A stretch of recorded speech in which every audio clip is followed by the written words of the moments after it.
What's good? Good morning. Good morning. Good morning. We back at it. We back at it for our morning conversation. Hope you guys are doing well. I'm feeling good. Hope you feeling good. Terence Crawford's on the decline, and he needs the Errol Spence fight, man. He better take that fight. And Gervonta Davis loses his next opponent. So what are we going to do? And then plus any other conversation you guys want to have, we can chop it up. But I think this morning I'm going to go ahead and demote Terence Crawford to my number 2 pound for pound. Reviewed the fight. Bud is getting old. Bud's getting old. Bud's getting old. What's going on, Fresh Baker? What up, said Tanko, everybody? I'm just messing with people today, though. I'm going to see how many Bud fans I can get mad. There's a whole lot of Bud fans out there on the internet. Well, some of them out there mad. Not a lot of them. What's up, Fight Game? Banks, the boxing fan. Ray Patterson. Daniel Gallimore. All Things in the building. What's up, All Things? Fight Game. Oh, y'all going back and forth. Bird 101, what's up, man? Windy City Assassin, salute to you, brother. Just docked for a 4-day cruise. Just docked for a 4-day cruise to the Bahamas. What I miss? Oh, okay. Hey, you miss Terence Crawford getting old overnight in front of everybody's eyes. Sheena in the building. What's going on, man? Jose Lopez, what up? Kentrell LeGroux. Was good. Mike, I think I got Mike Kirkland. What up, man? Ascending Awakened Astral. What's up, man? Dapper Douglas, what's good, brother? Yeah, can't wait for them smell goods. Brick 9 Uno, what up, man? Whoa, he just ain't sharp from being inactive. Nah, bro.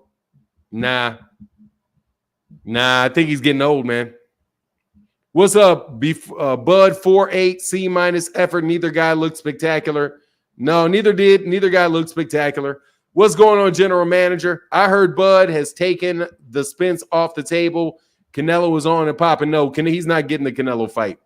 Barbara D. No, that Canelo fight is not on and popping. That's what they say. We'll see. Probably not, bro. Ma'am. Sorry, I call you bro. That's what people are saying. I don't buy it, man. I don't buy it. He has no business fighting. First of all, he has no business fighting Canelo. Not after that. If after that performance, he has no business fighting him, man. You need to go ahead and get that. Go ahead and get that WBO fight. And no joke, don't be surprised, man. I can't wait to see Terence. Man, I hope Errol looks good against Fundora. I hope Errol looks good against Fundora. And I'm going to tell you right now, Terence Crawford going to have a hard time with Fundora. Canelo might taking because he doesn't want that smoke with Benavidez. Dude, it's 168. He's not going to do it. Me too, Fanon. Rock those during your videos in the morning and let me know what you think. Oh, for sure. We'll do. Once it gets here, I will. Once I get it, I will. For sure. For sure.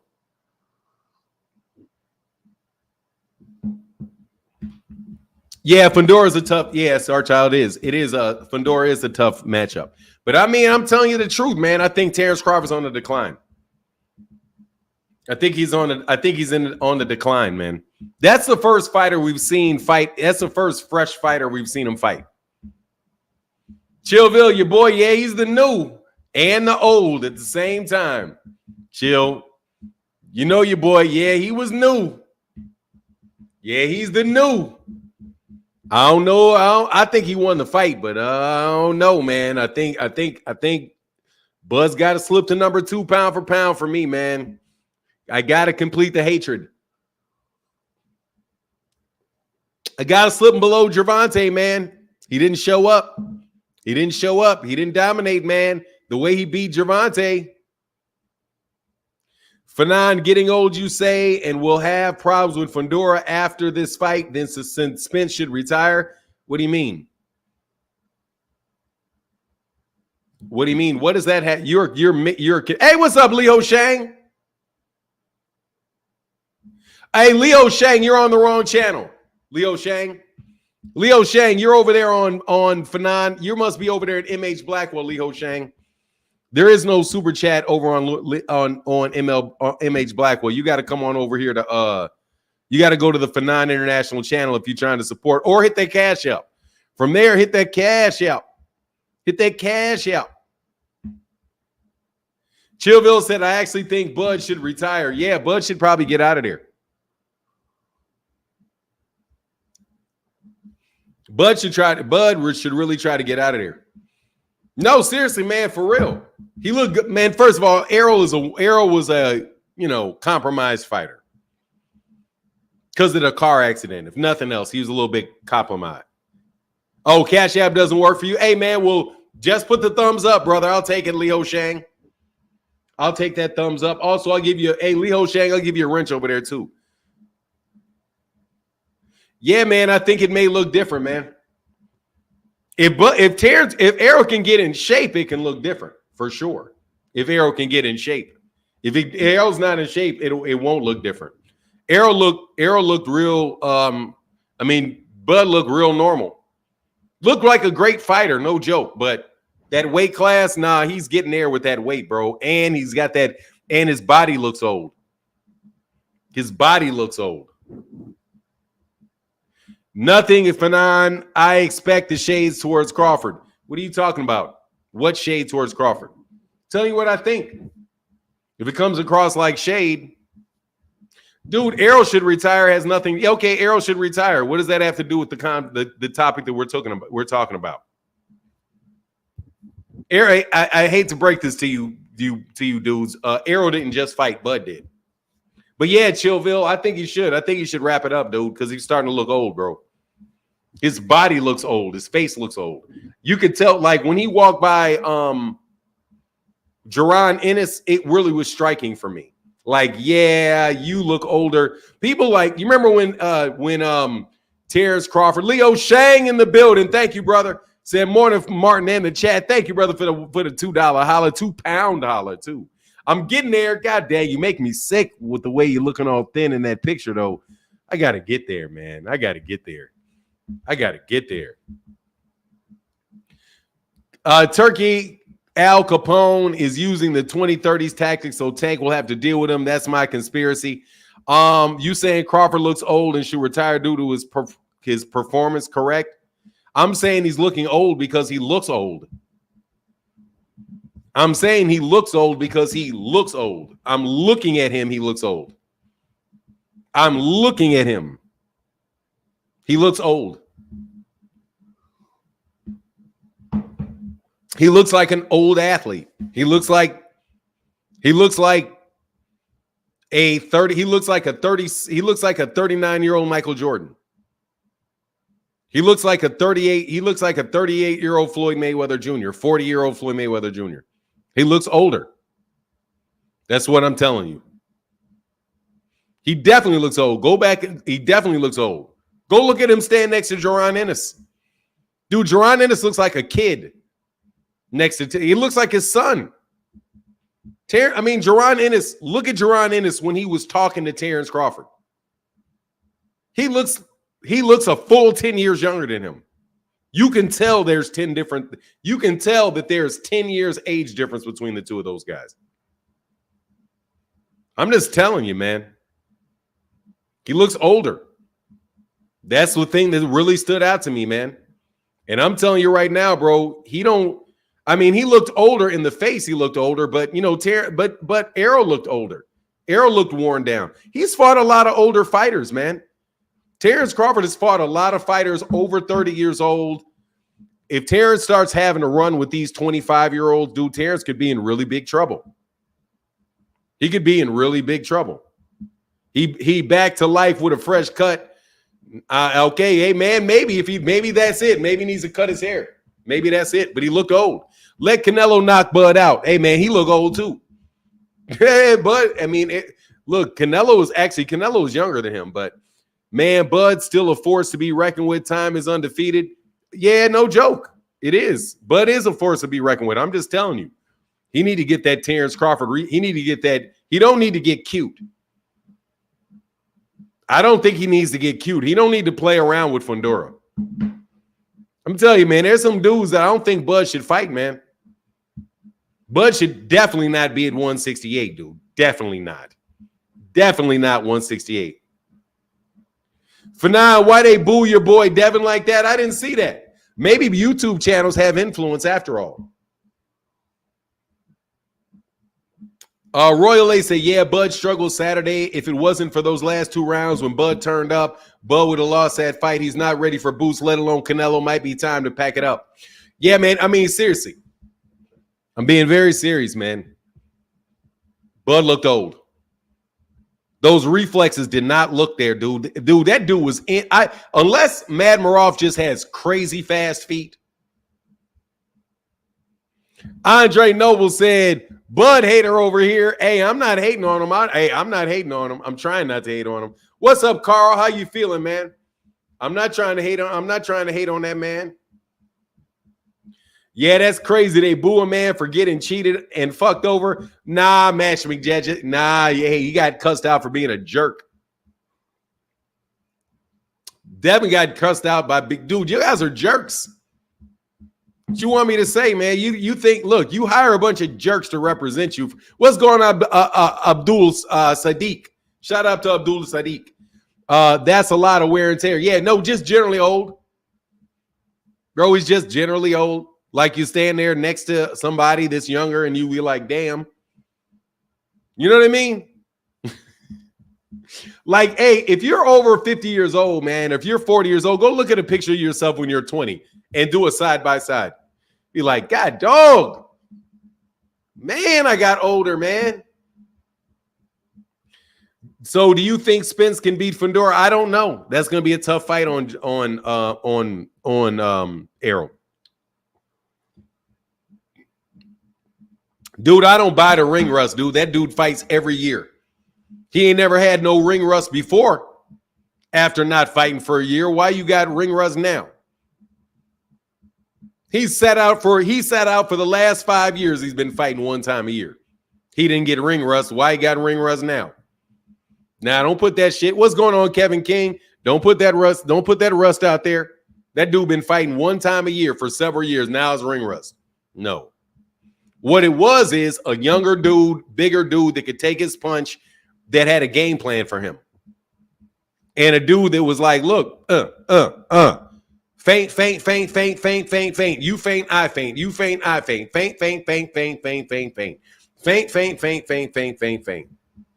Hey, Jose Lopez, what up, man? He said, good day, Fanon, in the chat. For the V-Rose soup I have to eat for calling Madrimov a cherry. That crow soup. I'm sorry. V is next to C. For the crow soup I have to eat for calling Madrimov a cherry. Better than I thought. Hey, man. Yeah. I mean, you know, when you don't get to see somebody fight, though, Jose Lopez, that's no problem. You know what I mean? Them feints was crazy. That's Madrimov all night. Hell yeah, that fight was tough. Hell yeah, that fight was tough. And then when he pressed the gas on a less skilled fighter, he couldn't get him out of there. And then when he pressed the gas on him, the gas didn't get him there. Then he hit I'm telling you, he hit his gas. And it wasn't there for him. Madrimov can get out of the way of that, man, with that defense. He just got out of the way like, nah, dog, not happening. Not happening. Madrimov, I'm telling you, man. I'm telling you. I think Madrimov is like a Sergey Deverenchenko, a tart cherry. Yeah, that shit hit kind of funny.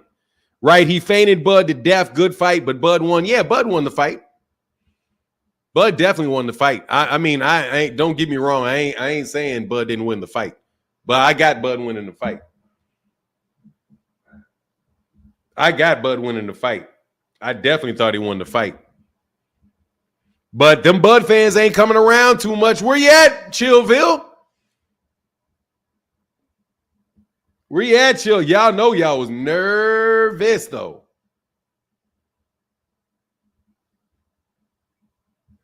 Woo-wee. Hold on.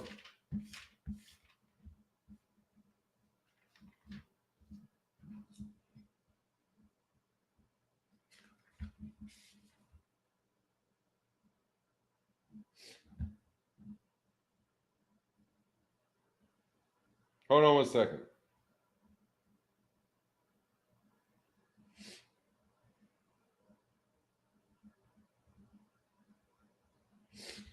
All right. Hey, yeah, Bud took a lot of punishment. That took some years off him, too. Bud showed him too much respect. Now, Bud better show him respect, or Bud could have got his ass clipped. Bud got hit so many times, man. Nah, dude wasn't a rookie for sure. Nah, dude was not a rookie.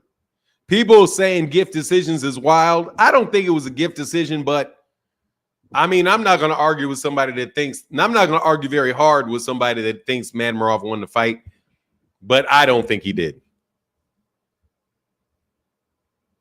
Dude, look, G-Man, I'm going to tell you right now, bro, you can get the fuck off out of my fucking face, bro.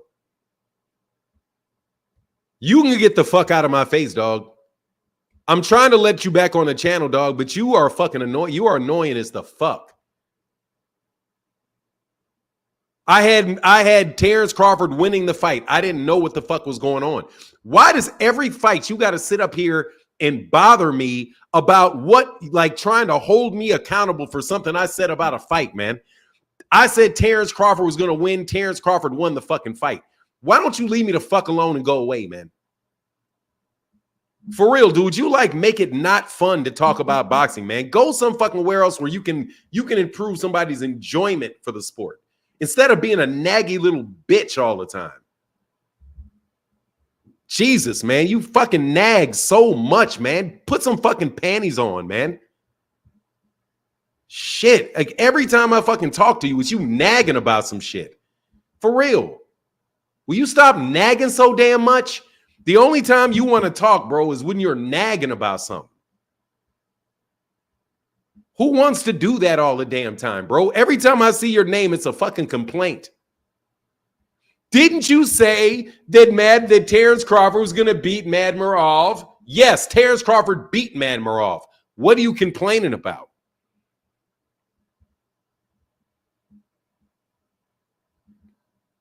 You're just a wholly unpleasant person to fucking talk. Excuse my language. You're just a wholly unpleasant person to talk about boxing with, man.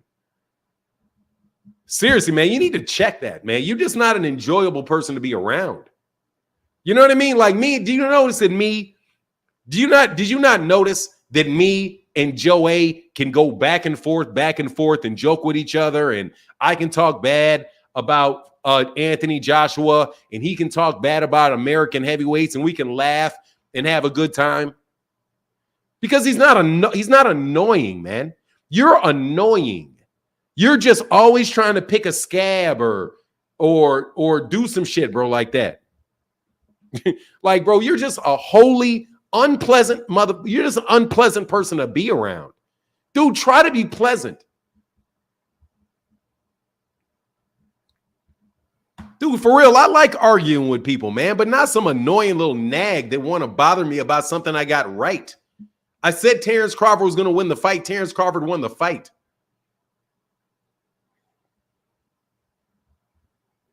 Didn't you say that he was going to win the fight? Just God, dog, go away, bro.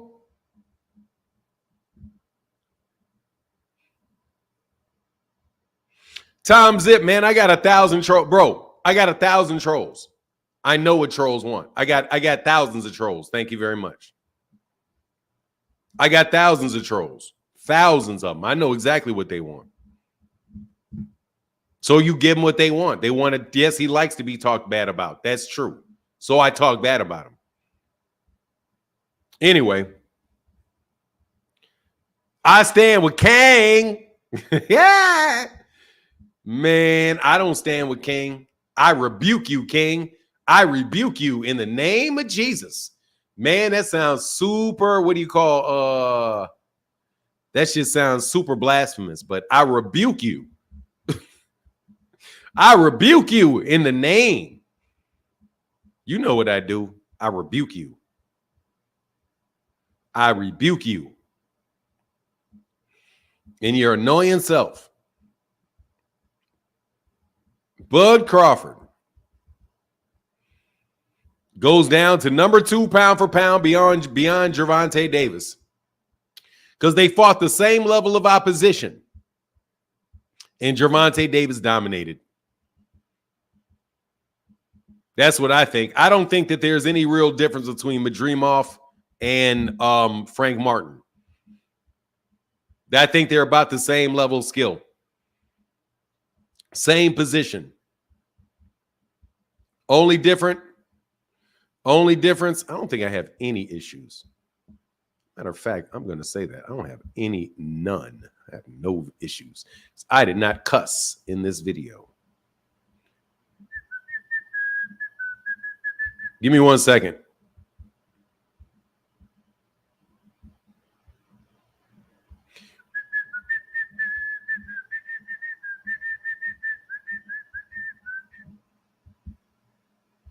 Give me 1 second. Give me 1 second. Give me 1 second. Give me 1 second. Give me 1 second.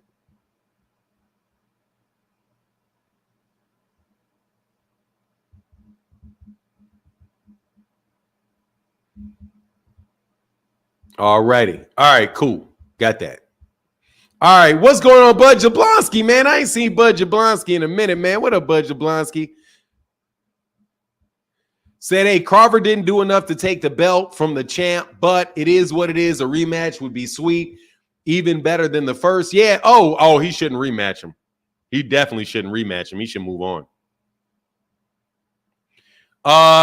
Frank, I don't think I really do not think that Madrimov.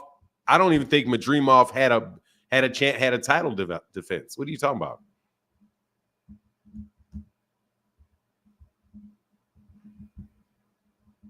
Israel Madrimov never fought. I don't think he ever defended that title, bro. I can look, make sure. Let me make sure that I'm not wrong. Yeah, bro. Come on, man. Hell no. He won a vacant title in his last. He won a vacant title against Kurbanov. Hell no. He won that. He won a vacant title in rehab against. Nah, that's the same level of fighter there, bro. That dude didn't beat anybody, man. That had a technical draw with Michael Soro. Nah, I ain't going with that. I think they're about the same level of fighter.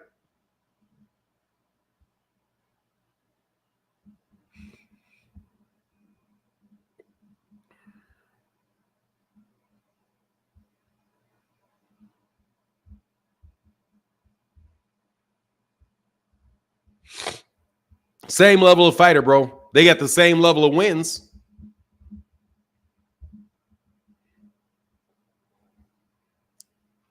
Yeah, he did. Dallas country, that's a fact. What do you mean? Dallas ain't country. Dallas is the city. The draw was really a no contest. Didn't go to the cards. I mean, whatever, man. You're not talking skill-wise. What do you mean not talking skill-wise what? No, what am I telling you, man? Dude, Israel Madrimov didn't beat anybody. He won a vacant belt. Dude, that belt is Jermell Charlo's belt, man. That's Jermell Charlo's belt. That is not, dude, that is not a belt that he was not the real WBA champion. The real WBA champion is Jermell Charlo. Period. The real one is Jermell Charlo. No, I'm telling you, I think he's about the same level as Frank Martin. I think Frank Martin is a very good fighter. Frank Martin ain't no joke. Frank Martin can fight. Very good fighter. Nah, he's not an email champ. No, he's not an email champ. Madrimov wasn't an email champ. He won a vacant belt. He wasn't an email champ. He didn't get it emailed to him. He won it in the ring. But, dude, the champion is Jermell. You doubt Jermell Charlo can beat Madrimov? Why? Why do you think Madrimov is elite? When did Madrimov get elite? He got elite after losing a fight? When did Madrimov turn elite? He's elite. He wasn't elite on Friday. He wasn't an elite fighter on Friday. How come he's an elite fighter on Monday?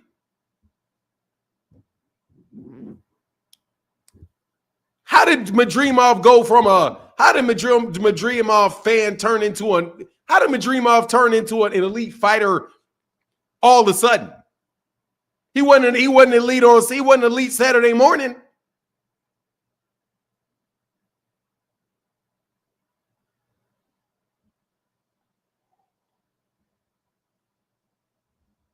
How come he got elite all of a sudden?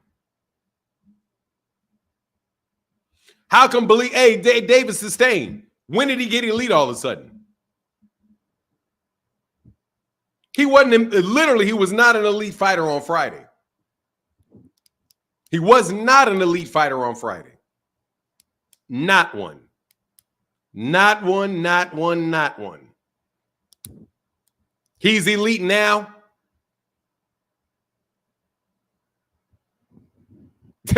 How the hell did he get elite all of a sudden? He lost a fight. Madrimov lost to a C-level bud, and now he's elite. You can't make this stuff up. I want to know how he got elite all of a sudden. He wasn't elite on Friday. Y'all didn't say he was elite on Friday. How come he loses and becomes elite?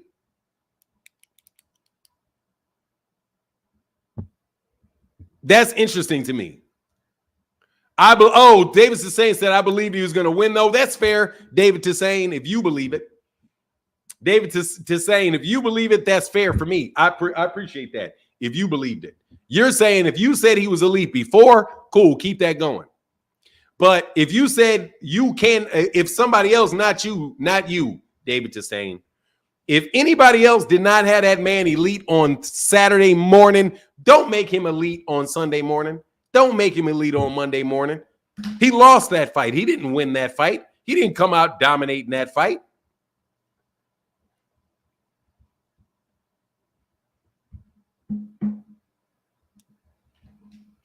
Hey, Anthony Duchette said, Fanon, what about Charlo versus Bud? Can his chin survive Jermel's power? I don't know. I'm telling you, man, that's a good fight. I don't know, and I'm going to tell you right now, I don't know if Terence Crawford can survive them straight right hands. Because I'm telling you, man, he going to be looking, dude, he better not be flat-footed like that with them straight right hands, bro. Bud Jablonski, Fanon, who do you want next for Crawford? I want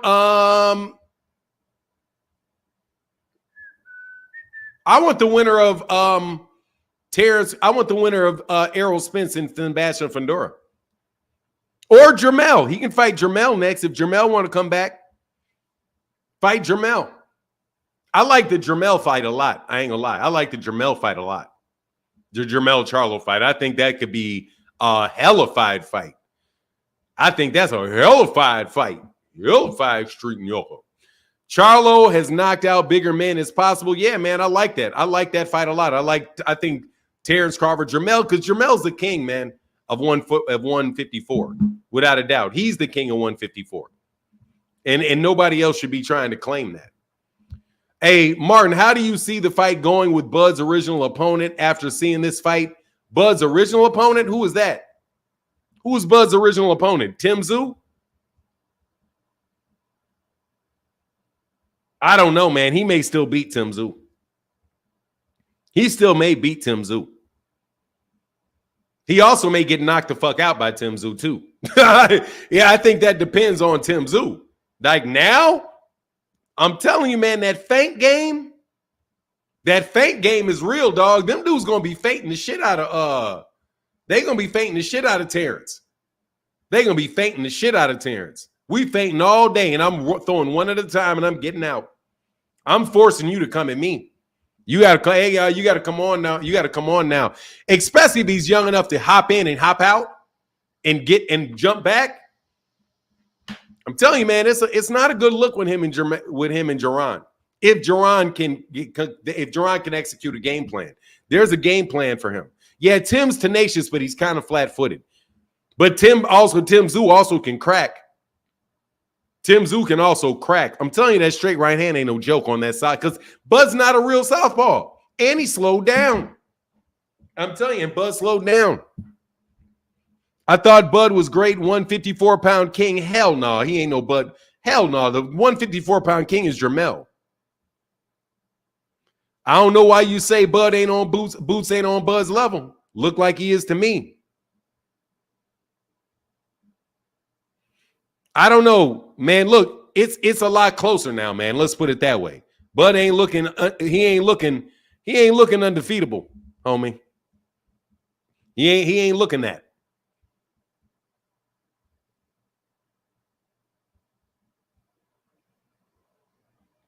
He ain't looking undefeatable, bro. Not after that fight, and it's gonna get worse because he's old. Because he's old. If Bud can beat Tony Harrison, then say how if Bud can beat a Tony Harrison,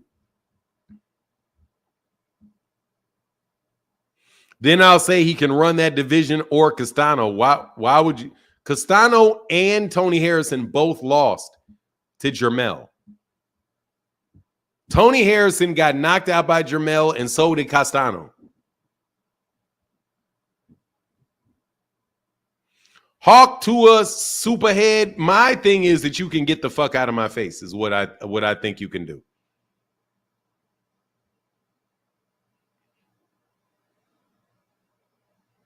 I know you can get out of my face with all of that fellatio shit you talking about in your title, bro. The healthy Errol beats us, and so does Jermell. Beats him, and so does Errol. That Errol rematch is more interesting now. If Errol is really, I can't wait to see Errol fight now. Even though, I know it's a tough fight. Yeah, dog. That Canelo fight is a no-go. I'm telling you. I'm a big no-go on that Canelo fight. I don't think Bud deserves a fight with Canelo. Not David Benavidez. Man. What's going on, Urban Legend? Arn. Hey, what's going on, R2736 Mass? What's up? Is that Arn Mass? Same one? Bud versus Charlo. Let's go. Yeah, I like that one. Who would be a good trainer for Errol? I have no idea. Whoever Errol feels comfortable with. Whoever Errol feels comfortable with will be a good one for him. If Crawford is anything like Floyd, he'll run it back and shut us up. Nope. You can forget that. He's not going to do that. Unc Dre's fine and said, what up, Fanon? Hope all is well with you and the family. By the way, if Crawford can fight Madrimov, who only has 10 fights, why not Boots? Because Boots has a lot of problems, man. But Boots is still at 147, so until he actually moves up to 147, that's a little bit of a dead issue. That's a little bit of a dead issue. Until he actually moves up there. Hey, thank you, Unc Dre's finest.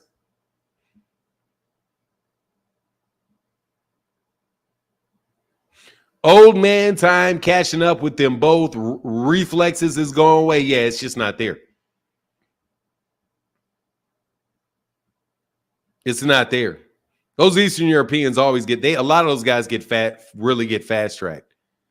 But with only 10 fights, dude, that is an experience issue.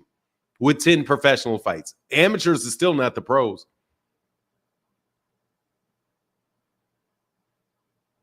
What do you think Errol is of himself pre-crash, 75 to 80, more or less, and how good do you think he can be? I have no idea. I can't answer that question. I'm not the one for that. I have no idea.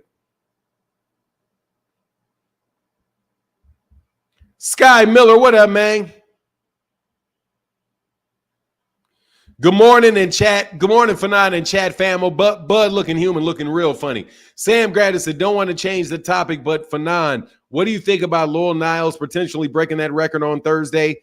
The 200-meter? Let's get it going, man. I'm really happy that Noah Lyle won that 100 meters, man. Congratulations to that dude, man. And Sha'Carri Richardson took the silver, and she took it like a champ. She didn't trip or nothing. She got her silver medal. Congratulations to her. I know she's gonna work hard to try to get that gold in 4 years.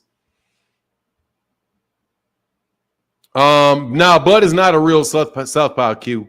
He fights primarily as a southpaw, but he's not a real southpaw. That's why when he wanted to get down with Israel Madrimov and try to get him out of there, he went to orthodox. I am for Mama Linda.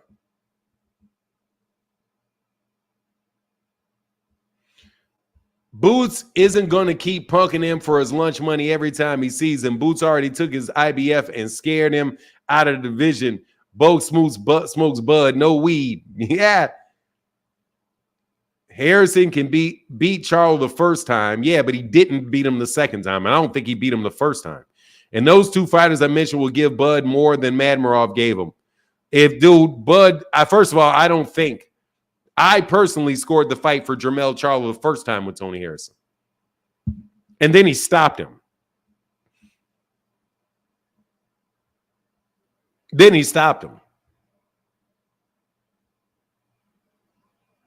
Boots fights are boring too. What? Sheena said, I think Bud quit the snack program. No, they didn't. They were bragging about the snack program. They were bragging about the snack program big time.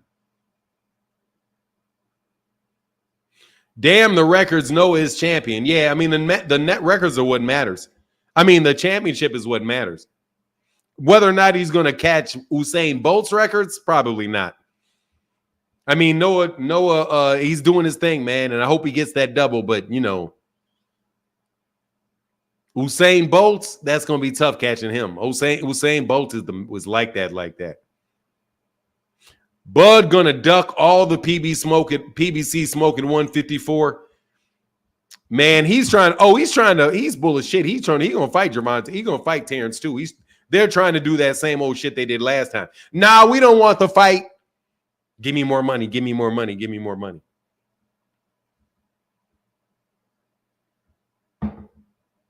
What's that light skin business stuff?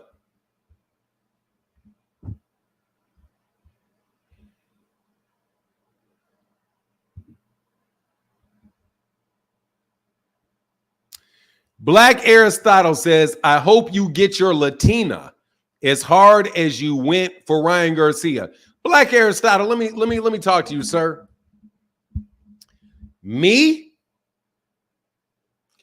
I have absolutely no problem getting women, bro. I don't have to say anything about Ryan Garcia to pick up a Latina if I want to. You probably need to do shit like that, homie.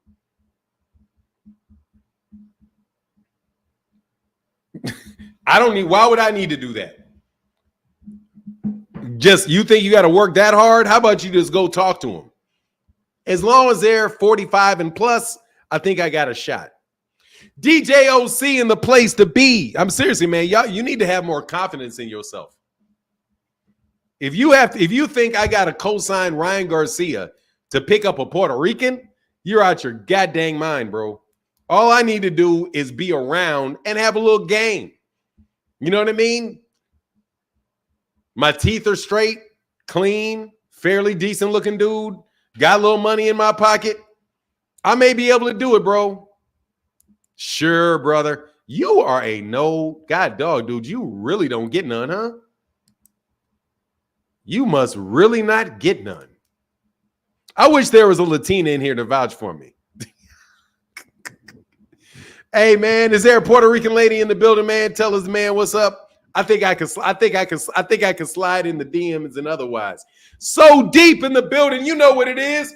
Parlor of East Wheaton. Make sure y'all go subscribe to the Parlor of East Wheaton at mixcloud.com/POEW. That's for Parlor of East Wheaton to get the best old school dusty house music that you can ask for with the best old school dusty house music DJs in the country.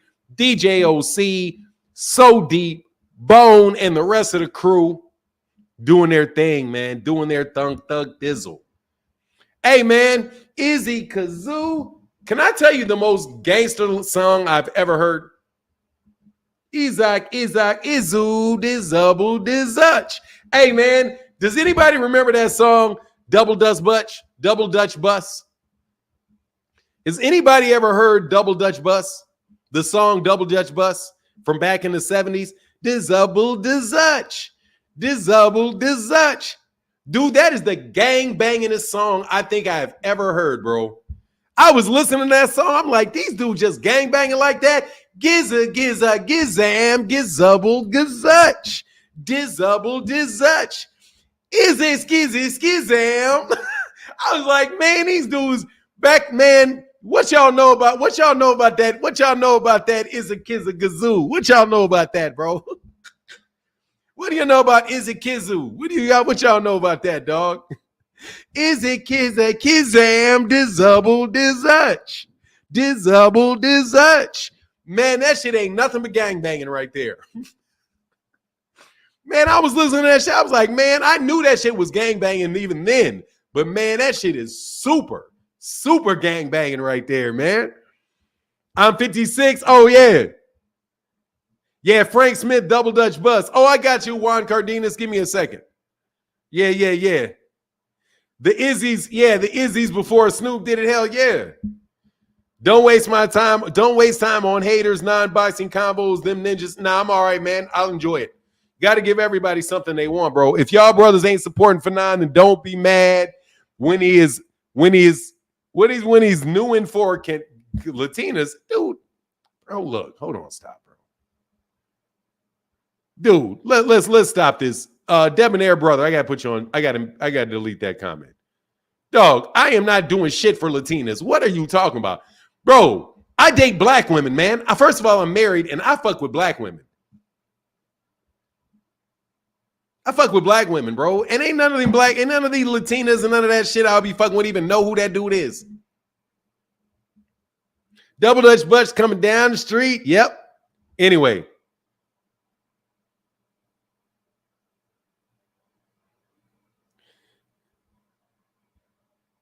Dude, man, shut your fucking bum asses up. Let me tell you something. Let me, you bitch ass dudes.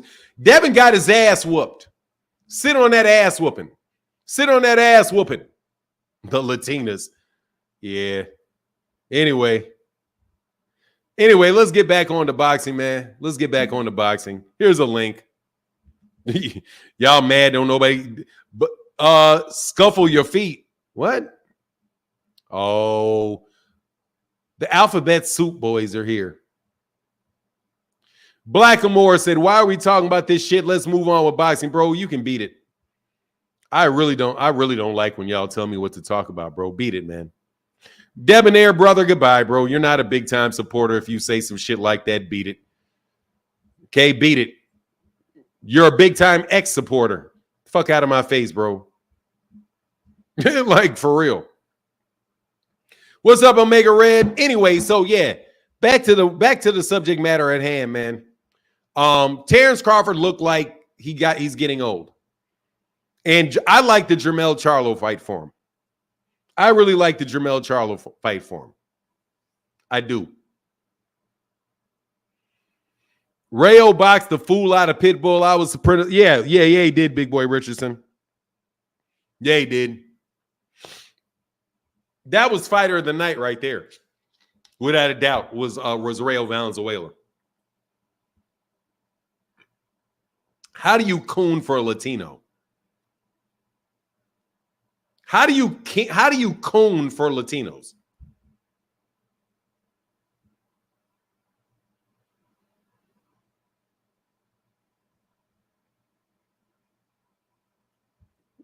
I have no idea how you do that.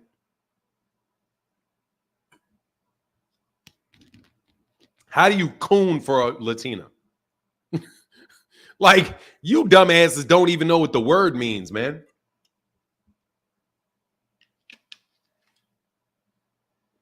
Oh, you cooning to them. You cooning to them Arabs. Anyway, man. Those two brothers are plants from another platform. Of course they are. Yeah, of course we know that. Yeah, I know. I'm the only one you get to listen to this morning. Otherwise, you got to go to the Boxing Voice and you don't want to talk on the Boxing Voice.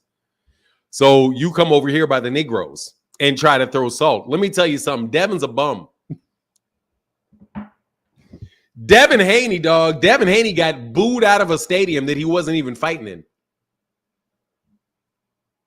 Y'all have ruined Devin Haney's reputation, bro. And Devin Haney doesn't want anything to do with you guys anymore. Devin doesn't want anything to do with you guys anymore. That's what I heard. I heard Devin doesn't want you guys anymore. I heard Bill Haney's not doing any interviews with you guys anymore because he realized that you guys are bad for his brand. They had a meeting over there at DAZN and they said, can't fuck. Hey, Devin, you got to stop fucking with these people. They're bad for your brand. Yeah, he did. Yeah. So anyway, man, so y'all sit on that ass whooping Devin took and the fact that nobody gives a shit what he's doing now. Dog, hey, y'all sit on that. You sit on that ass whooping and be mad about the fact that Shakur Stevenson has taken Devin's place. Oops, Shakur Stevenson took Devin's place. Yeah, he did. Is the number one guy that people want to see Gervonta fight. Devin is now no longer in the conversation with the face of boxing. Because the face of Osterine whooped his ass. The face of Tidy Whitey's whooped his ass. The face of Tidy Whitey Draws whooped Devin's ass. The face of Tidy Whitey's and hair cream and hair gel whooped Devin's ass. Nah, dog. Devin need to sit on that L. Or at least, I like Devin. I hope Devin comes back. But his fans, God dog, bro. God dog. Boots, yeah, Boots is a Hunter Young because he lacks footwork is what you're trying to say. What are you talking about, Devin is saying? Sam Grant said, called the name of Ryan an underwear model and got his jaw broke by Captain Underpants. Hell yeah, that dude got whooped by a dude who was wearing underoos. Fuck the hate. No, I don't even say that, man. I don't even do that, man. Even though I do feel a lot more free. I can't lie, bro. I feel a lot more free talking bad about y'all. Take y'all bum asses over there and understand you got to wait for the next best thing. Your next best thing failed. Okay? Your next best thing failed.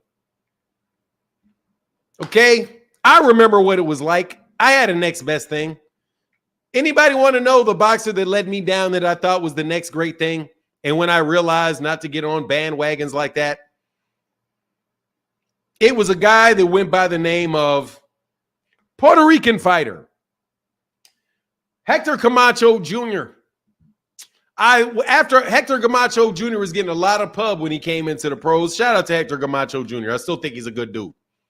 Still think he's a good dude. Rest in peace. Rest in peace to the original. Oh, 21 Hawk hit me low. Oh, 21 Hawk with the low blow. Jared Anderson, what you do, baby? You better take boxing serious now. Bro, you better take boxing serious as a heart attack, man. You better take that shit serious as a heart attack, dog. From now on. Hey, Fanon, they sent me a new credit card. I'm back. By the way, what happened to my color purple? May I have it back? Keep up the work, you dig? Oh, yes, sir. You talking about your you got your wrench? What are you talking about? My color purple. To my purple color. What are you talking about? You got a wrench, Dre's finest? I don't know what you're talking about. Let me know what you're talking about.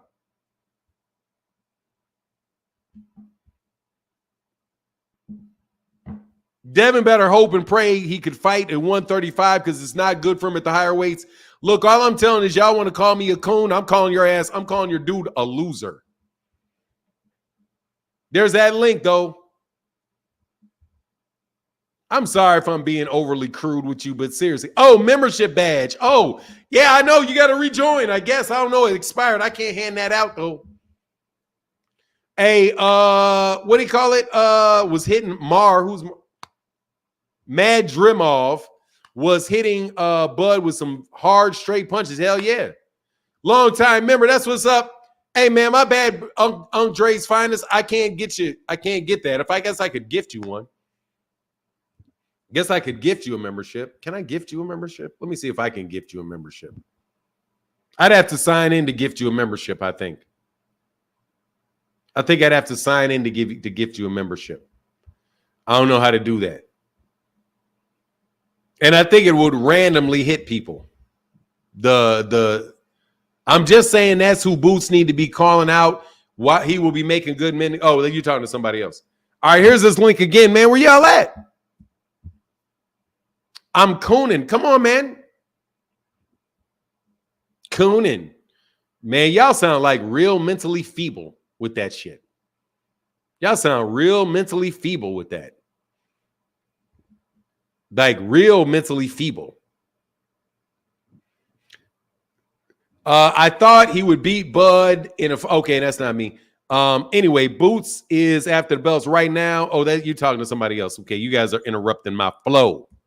But anyway, Sam Grandison said, Bud and Devin not on the lines. It's a quiet day, IG. Oh, you know what it is.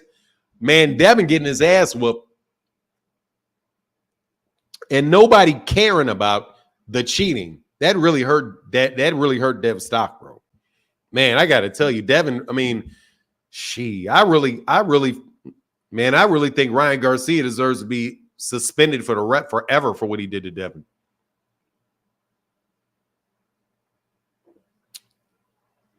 I think he should be suspended for a long time for what he did for Devin. To Devin fans specifically. Pitbull is done, bro. Pitbull is done, man. Pitbull has been exposed thanks to boxing fan. Pitbull is a wrap, bros. Pitbull should have stayed at 135, man. Pitbull's too small for 147, man.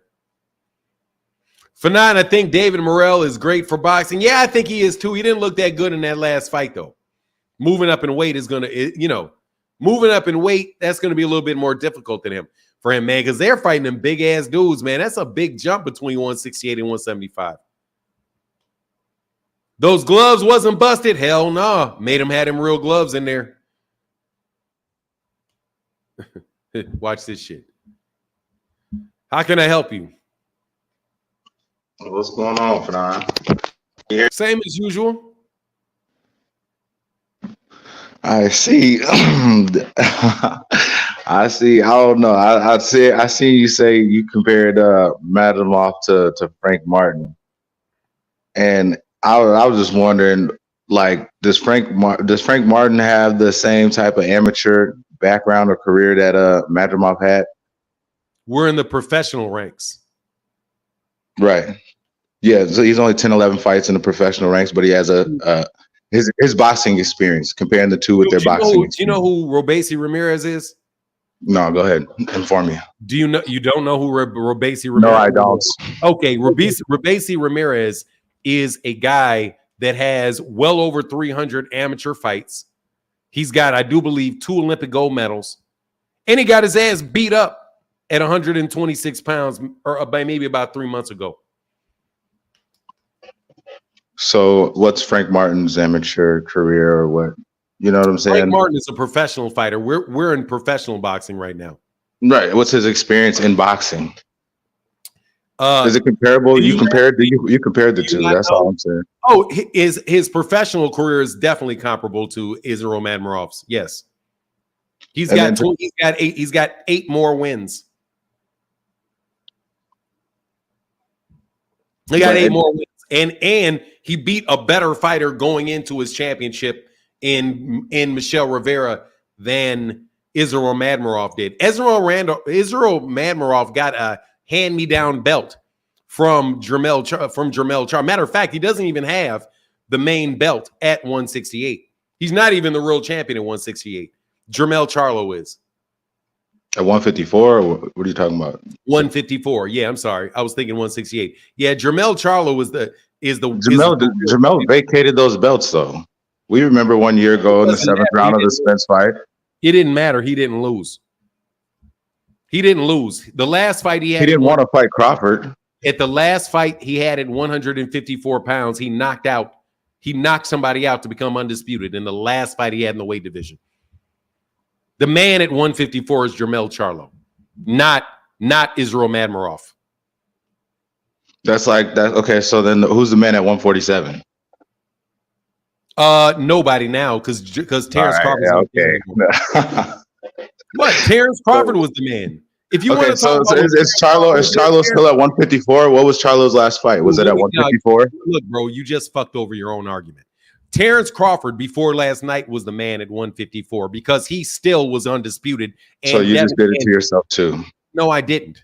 What was Charlo's last fight? Was it at 154? I'm not even done. I didn't do shit to myself. Before last night, the man at 147 was Terence Crawford because nobody beat him at 147, and he did not lose his belt in the ring. His belt was stripped. So before last night, before he was actually at 154, Terence Crawford was still the man at 147 without a doubt because he didn't lose there. But now he's not because he left the division. Jermell Charlo did not leave the division. He's still at the division, unlike Terence Crawford, who left the division. Who did he fight last in the division? Like who did he fight? A lot of questions that you should know the answer to.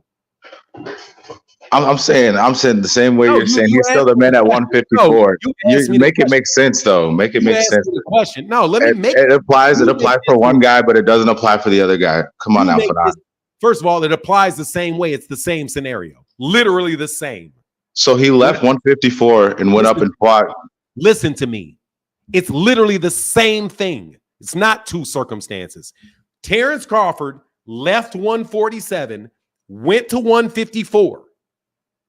Until he stayed at 154, he was still the man at 147. If Terence Crawford had lost to Israel Madrimov and went back down to 147, he would still be the man at 147 because he didn't lose at 147. He would still be the man.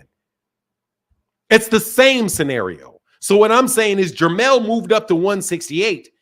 Jermell went back down to 154 and said he's still fighting at 154.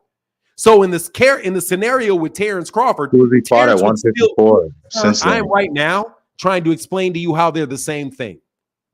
Before we move on, they're the same thing. I am saying the same thing. When Terence was at 147, and even though he was stripped by the IBF, he was still the man because he never lost in the ring. Jermell Charlo is still the man because he was stripped at 154. He never lost him in the ring. The difference between the two is when Terence moved up, he won at 154, so he dropped his belts, and now he's campaigning at 154. And now somebody else can win the belts at 147 because he's actually gone. But if he wasn't gone and he would have stayed there, he'd still be the man at 147. Jermell went to 168, he lost, and he came back down to 154, so he's still the same. He's still the man. So both those scenarios are the exact same scenario, North Star. Has he fought at 154 since he's come down from 168? No. All right. What? I just want to make it clear. That's it. That's all. That's all. I just asked the question. Let's make it clear then. No, let's make it clear. That's the question. He hasn't fought back at 154. Let's make it clear. He petitioned the WBA already to get his WBA championship back at 154. He's already petitioned to be reinstated as the WBA super champion. He's still listed on several websites. He might be still listed on the WBA as the super champion. So yes, he's coming back to that division, and he never said he was staying at 168. Never said he was. Kind of like, you know how Gervonta went from 135, went to 40, and then went right back, never stayed there. He did it 2 times. He did it with Mario Barrios and came back down to 135, didn't hold the belt. And he also fought Ryan Garcia at 136 and still, in his next fight, defended his belt.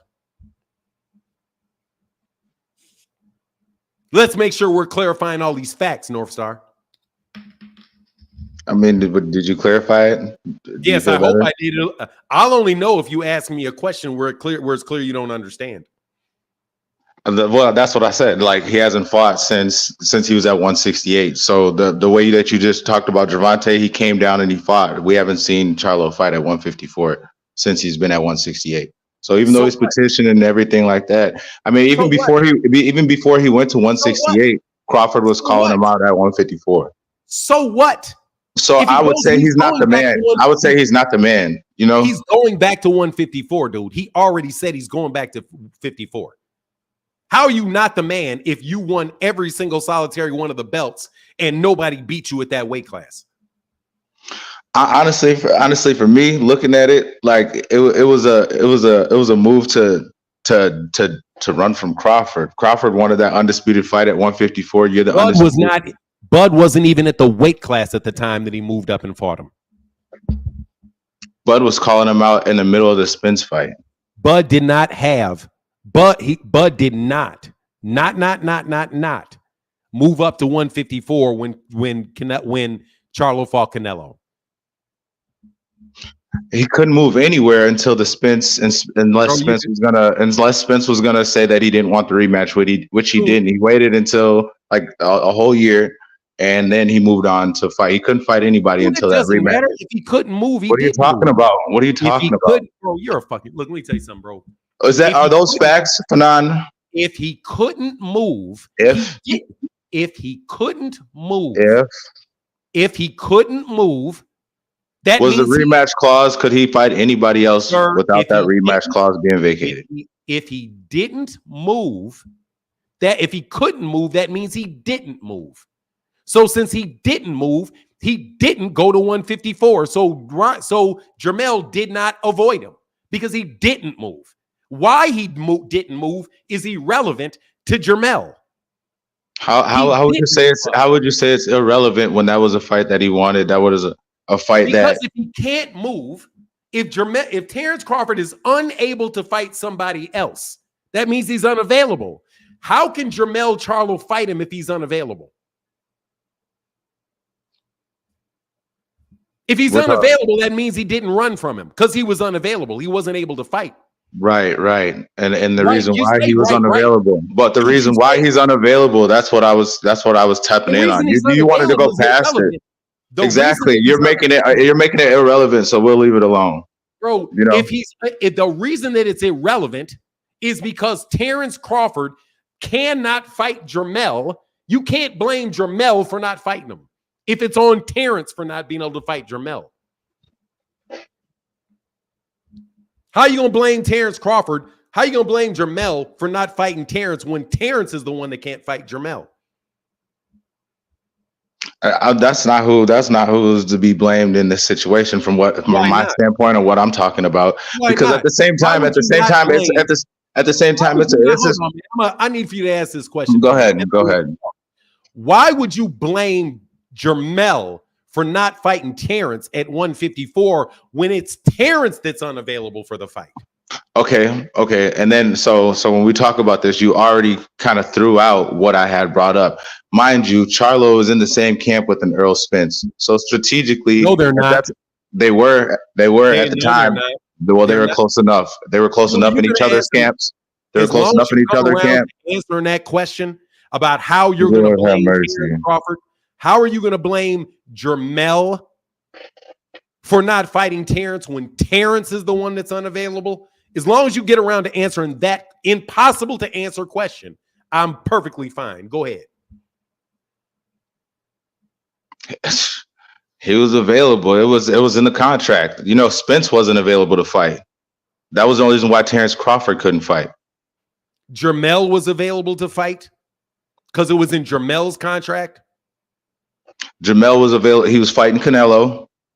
He was just free to fight Crawford if he wanted to make that fight after the Canelo No, he fight. wasn't because you just said Terence Crawford wasn't free to fight. But I talked about Jermell Charlo. How can Jermell Charlo... He would have been free to fight whoever he wanted to after the Canelo fight, right? Bro, how can Jermell Charlo be free to fight Terence Crawford if Terence Crawford is not available to fight? You keep asking this like it's a redundant question because I'm answering it. Because you know it, you know the answer, and you won't give it. Terence Crawford, Jermell. So are you saying this? Are you saying that if Jermell really wanted that fight, that Spence would have blocked Jermell from fighting Crawford? He couldn't. Is that? Let's answer that. Do Dude, you are think you that's gonna? true? Dude, Do I you think already that's answered true? the Do you think question. that's true? Do you think I do you already. think do you think Spence would have blocked Jermell Charlo from fighting Crawford because of their rematch that he never took?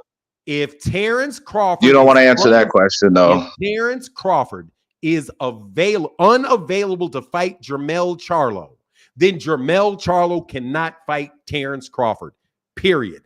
I have no idea what Jerron and what Errol Spence Jr. will let Terence Crawford do. I have no idea whether or not he would do that or not. And neither do you. You're making me guess at whether or not Errol Spence, if Okay, he won we that may. rematch. Okay, I'm making you guess, but at the same time, we both know about the rematch clause that he had with Spence that made him unavailable. That you don't want to. Then You he's don't want to. unavailable, dummy. Then he's unavailable. If he's unavailable to Jermell. He's unavailable. If he's unavailable, he's unavailable to Jermell. So you can't blame Jermell for not fighting somebody that's unavailable to fight. I'm not blaming Jamel. I'm saying why not still keep the titles and keep going? Yeah, it was a good business move to go fight Canelo, but at the same time, the man had let you know that he wanted that fight at 154, the undisputed fight.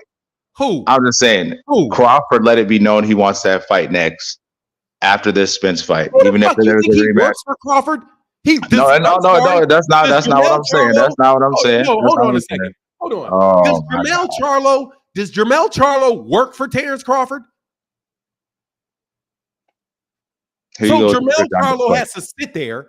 Jermell Charlo has to say, "Oh, let me not fight Terence. Let me not fight Canelo. Let me sit here and wait and hope and pray that Errol lets Terence out of the rematch clause so he can come fight me." But guess what? He couldn't even have fought him anyway. You know why? You know why, Why is Terence? that? You know why? Why You is know that? why. Why is Do you that? know why Jermell couldn't even have fought Terence Crawford at 140, 154, even if Errol said yes? Why is that? Because he was ordered to fight Tim Tszyu. That was his mandatory. And Madrimov was his mandatory after that. So even if he had stayed at 154, he wouldn't have been able to fight him. He had to fight Tim Tszyu. Forget about that, didn't you? Why ain't fight? Why ain't fight Tim Tszyu? That was a good fight. Because he went to fight Canelo and Tim Tszyu lost. He went to go fight Canelo. He became undisputed, something it took him 4 or 5 years to get. And then he was offered a fight for more money than he would ever make. You know, the same thing Terence Crawford wants to do? That Terence Crawford have no problem, fans have no problem with him doing?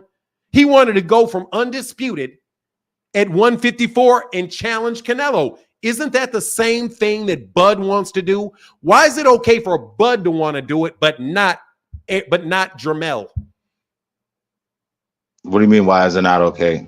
Why is it okay for Terrence? Why is it not okay for Jermell to go fight Canelo? When was it not okay though? Who said it wasn't okay? That's what It I'm. must not be, because you're saying that he went up there and he didn't fight Bud. He didn't stay and wait for Bud because Bud wanted the fight. He should have stayed there, right? And not fought Canelo. That was a better fight. That was like business wise, you get your biggest payday fighting Canelo. He's also 2 weight classes higher than you. You're not expected to win. Didn't really look like he went in there to win the fight either.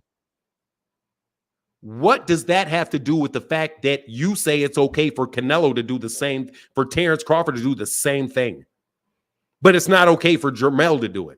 Because they're 1 weight class difference, so the level of competition is a lot more interesting. Now, with that being said, since that's so okay, then you should be okay with Crawford going up and fighting Canelo too. Then I don't have a problem. the same way you did. You just said that doesn't seem interesting. I do not have a problem with Terence Crawford going to fight Canelo. I just don't think it's going to happen. I don't have a problem with that. If Canelo wants to fight him, cool. If Terence wants to fight Canelo, cool. I'm fine with it. But I know full well, I just don't think Terence Crawford, I don't think Canelo wants to do it. But we'll go back to my original point. The man at 154 is Jermell, because Jermell was undisputed there. Those belts, all of those belts are Jermel's, and nobody took those belts from Jermel. And Jermel moved up to fight 160 at 168, which is the same thing Terence Crawford wanted to do from 147.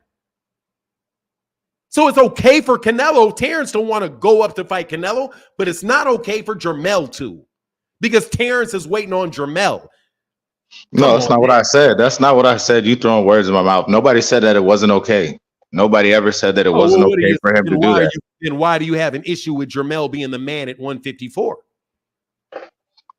Because I haven't seen him defend those titles. I haven't seen him defend them as undisputed. He's defended his titles at 154 pounds multiple times. As undisputed? He has defended 3 titles multiple times. Right. So I asked a question and you keep saying, you never saw that's Terence so weird, bro. That's weird. That's weird for nine. Just don't be weird, bro. Bro, Terence Crawford has never defended undisputed. Never. Terence Crawford is undisputed. Hold on, but why not? Why at the one fight but at the one fight that he could have defended the undisputed titles, why didn't the guy take the fight? We don't know the question, but at the same time, Errol Spence, what are you talking about? That's when he became undisputed. There was a mandatory rematch for those belts again. Was there not? Did you forget? It was just last summer, last year. We've been waiting the whole year. You just grasping at straws now, huh? Come on, Fanon. We're just talking boxing. Like I said, Terence Crawford has never defended undisputed. Never. Not at 140. The mandatory guy he was supposed to defend him, he ducked. He ducked. He didn't want the rematch. Mandatory too. He didn't want the rematch. Bud Crawford had a mandatory at 147. No, at and he went up to 154. At 140, he had a mandatory and he didn't fight his mandatory. He had a mandatory at 140 and he dropped the belt. Sergey Lipinets was his mandatory at 140 for the IBF and he dropped that belt. Guess who was his mandatory at 147 and he dropped that belt? Boots. He dropped the belt. They stripped him. He didn't drop it. No, whatever. He stripped him. He wasn't going to take the fight. There's a difference in dropping the belt. Okay, good. He dropped it. Fine. He dropped the rest of the belts. And like how so he couldn't he wasn't able to go and fight nobody else. Dog, with your double standard having ass. Double standard? Yeah, hell yeah. Monster double standard. Because you think it's fine. You think it's something wrong with Jermel Charlo. Jermel Charlo's not the man. I don't think it's anything wrong with it. That's the only thing is your statement that he's the man at 154. That was where we got the argument from. I can have that opinion. You can have any opinion you want. Right. It's still ridiculous. The man, you're still contradictory. You're Not still contradictory. Yes, it is. Not at all. Oh, yeah. Sure. Why if that's the case, why not make sure you can do everything you can to keep the belts at 154? If you're gonna come back down to 154 and fight the guy who was undisputed at 147. What? I'm just saying for Charlo's sake, like if you're gonna move up and take the fight with Canelo, cool, whatever. But then why not come back and get all your belts since you're the man at 154, knowing that the man at 147. Okay. That's what he said he's doing. So you just asked Jermel to do what Jermel did. Jermel's coming back to 147, 154. Yeah, we just haven't seen Jermel fight in a long time, so I don't think he's the man. You just saw him fight Canelo Alvarez. When? Last year? Yeah, dude, you got something you forgot already? That's what I'm saying. It's been a whole year. It's been a whole year. It's been a whole year. It was a whole year. It's been a whole year. It was a whole year for Terence Crawford too. Not by choice. Not by choice. Not by choice. Let me see something. So I can catch your ass in another contradiction. I am pretty sure that it's not exactly a year. It might be 8 months. I am pretty sure that Jermel Charlo fought Canelo after Terence Crawford beat Errol Spence. I'm pretty sure. Right. So it might be 8 months. It could be 10 months. Okay. When's his next fight, though? When's his next fight? It'll be a year by the time we see him fight again. Don't try to skip. I didn't skip. Don't try to skip past this L you about to take. Jermel Charlo has not even been out of the ring a year. Jermell Charlo has not been out of the ring a year yet. Okay, the question was how long was it since the last time we seen him fight? Jermell Charlo The is next not time we'll out of the see him year. fight, he'll be out for 11 probably a year. 11. He's been out 11 months. So is his next fight within the next 30 days? Sir, It'll been a whole year since we've seen him fight again. Yeah, dog, you're garbage. Terence Crawford was out of the ring from July of last year. What did he fight? July so he 29. Was out 13 months. He was out 13 months. Terence Crawford was out 13 months. Jermell has only been out 11. Was he contractual? Is there a rematch that he's been waiting on? Is that why Jermell hasn't been fighting? Up, I'm asking a question, Fanon. You're just talking shit. You're just. Fanon, I'm asking. Yeah, I know you're asking questions. But because like you be saying like you have little wins in a debate and an argument. Bro, and like, if you need little wins, your questions are always meant to change the subject. Not at all. Terence Crawford before last night had not fought in 13 months.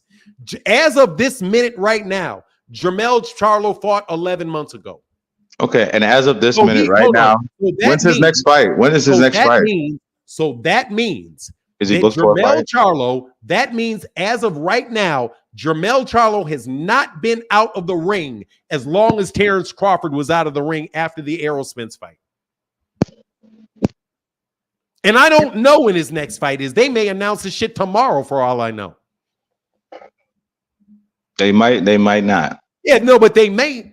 Okay, but then the question, but wind up being out. He may wind up being out 1 month longer than Terence Crawford was out. 1 month. He can fight in the next 3 months. He could fight in the next 3 months. And that's what the question was. That was the question. Why haven't we seen him fight? Bro. Why haven't we seen him fight? Your questions are only there to change the subject and not answer the question that I had previous.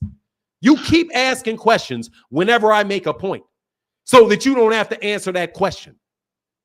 Terence Crawford was out of the ring longer than Jermell Charlo was, but for some reason we haven't seen Terence Crawford long enough. But it's okay for Terence Crawford to be out of the ring 13 months, but it's not okay for Jermell to be out 11 months. Okay, for now. Let's keep going. It's okay for Terence Crawford to not fight his mandatory and move up in weight, but still be the man at that division if he decided to go back. But it's not okay for Jermell to be undisputed, move up a weight class, and still be the man if he goes back. There's multiple scenarios now where you have a different rule for Terence than you do for Jermell. Not at all. Not at all. Terence said out his mouth he's not going back down to 147 unless it's for the Spence rematch. No, he didn't. He said it right after the fight. He said, Terence Crawford said that he would fight Gervonta Davis at 147 if Gervonta went there. And a matter of fact, Terence Crawford, when he talked about the rematch for Errol Spence, originally said the rematch needs to be at 147 because he gets to choose the weight class. The weight class he originally chose was 147 to stay there for the rematch. Right. So I'm that's kind of what I said. The Tank Davis. He said he'd go down for Tank Davis because that'd be a good fight. He'd make. No, he didn't say that he would go. No, he didn't say that he would go down for Terence Crawford for Gervonta. He never said he would go down for Gervonta. He said he'd make that weight. He'd make 147. No, he said he would stay at 147 for him. He also said that he would at 147 is where he wanted the rematch for Errol. There was 2 fights he was willing to take at 147. Okay, so I seen in an interview where he says the thing about the Tank fight, and I'm wondering if we seen the same interview. Have you seen? Beat it.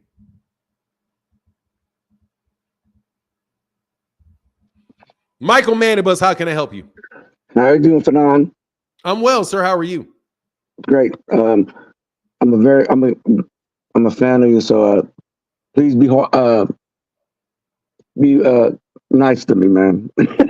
But anyway, I think please be oh, dude, I know that jackass. We can disagree. I'm not gonna be tripping on you. I know that jackass. That jackass is always coming up here with that bullshit. Go ahead, man. I believe Bud is the best at 154. He didn't have a good fight. The guy, they were both just patient. I think they had too much. He had too much respect for each other. I was just hoping that Terence would have just let him let the hands go. The guy just was fainting the whole fight. It didn't look good. I was there. There was booze, but the man at 154 is Bud. I know you're saying that Charlo, because he had all the belts, and yes, he did. And I'm a fan of the twins. Don't get me wrong. I just think until somebody could beat Crawford, he's the man. He's number one in the rankings as far as pound for pound. The ring, I don't know who's going to have the ring belt, because that'll tell you who's the man at 154. That's a free belt, and of course that's could be biased also. But I just think Terence is a reckoning, and his fights at 154 is probably gonna be like not as dominant, but I think he's gonna run that whole division too. Man, the man at 154 pounds is the dude that won all those belts in the ring. Everybody else that has a ring got that shit because Jermell went to 168. And the political pressure put on him by the WBO and everybody else wanting to get that dude's belt. The dude at 154 pounds is without a doubt Jermell Charlo, because he won that WBC belt in the ring. He won that WBO belt in the ring. He won the IBF belt in the ring, and he won the WBC belt. He won all four of those belts in the ring. No, I believe it. Yeah, no. So therefore, and he's never lost in that division. He never lost in that division. You got to give it to the guy that won all the belts in the ring. Terence Crawford, by virtue of being Terence Crawford, does not become the man in the division just because it's Bud. Bud eked by that guy. And Bud eked by him. Eked by Madrimov. Terence, Canelo, dude, Jermelo's already proven that he's beaten top guys in that weight division and beaten them, took belts off guys in that division multiple times over the series of years. Now it's Jermell, man. It's Jermell. Jermell didn't lose. If Terence Crawford had moved up and fought Canelo and lost to Canelo in a decision and went back to 147 and defended his belts, Bud would be the man at 147. Because you're not expected to beat a guy 2 weight divisions up. And I can go through all kind of history for that. My guy Bob Foster at 175, the 1960s, 1970s, late 1960s, early 1970s light heavyweight champion. Moved from 175, went up to fight Joe Frazier, went up to fight Ali at heavyweight, lost both, went back down. He was still a champion. He was the man at 175. Just what it is, man. If nobody beat the man in that weight division, he held all the belts, how could you take it away from him? All right, so my argument is, let's go back to Devin Haney. Devin Haney didn't beat all the champions, but he was the 4-belt champion. But he was not considered the best at 135. It was still Tank, even though Haney had all 4 belts. Now, then we go up to 140. Back that up. No, back that up. Tank was still pound for pound best. Dude, we're not talking about pound for pound. I know, but if you're pound for pound best, then of course you would be the best in that division. No. You wouldn't be in the top. No. Hell no. Just because you're pound for pound best doesn't mean you're the best in any division you fight in. Hell no. You could have a dude that is number 1 pound for pound. Say Gervonta Davis is pound for pound number 1. Yes. If he jumps up and fights Jaron Ennis at 147, he gonna lose. No, but what I'm saying is, if he's in that division, 135, he should be the best in that division. No, you can fight it. You can be pound for pound number 1 dude, leave a division, go to another division, and have somebody be better than you in that other division. No, divisions are real. Divisions are real world. Hold on. Divisions are real things. Pound for pound is not real. Pound for pound is not real. Divisions are real. Canelo Alvarez, Terence Crawford could be the number 1 pound for pound fighter in the world. He fights Dimitri Bivol. If he goes to fight But Turbiev, he's going to get his ass beat half to death. He ain't going to be the number one. He's not going to be the number one 175er. He's going to be flat out on his back and get up and still be number one pound for pound. Yeah, what I'm saying is at 135, he was pound for pound best at 135. But there's no such thing as pound for pound at a weight class.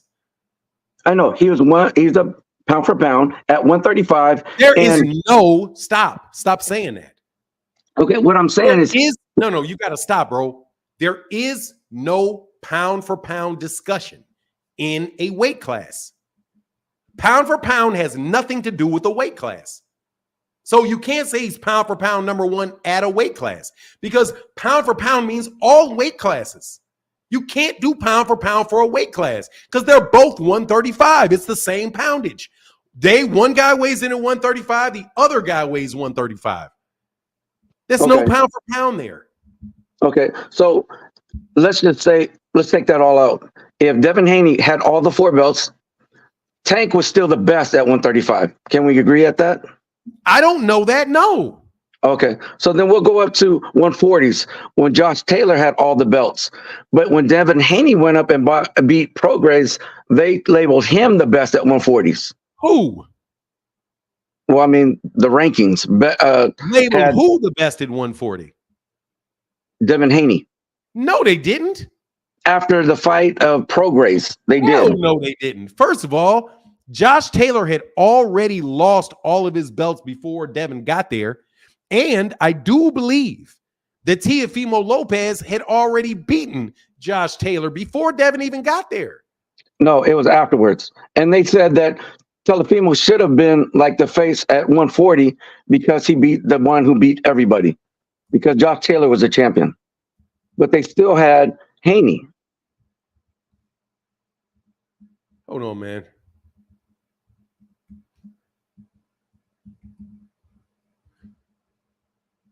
Teofimo Lopez. Teofimo Lopez. I'm going to check, make sure that I'm not wrong. We're going to fact check this. He fought Josh Taylor. Dude, he fought Josh Taylor in 2023. He was absolutely positively at that weight class before that. He was absolutely positively at that weight class before that. Hold on.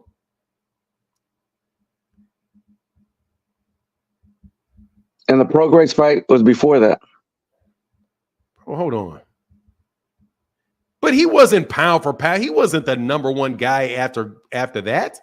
But they weren't labeling Timo as the number one. Devin Haney fought Regis Prograis.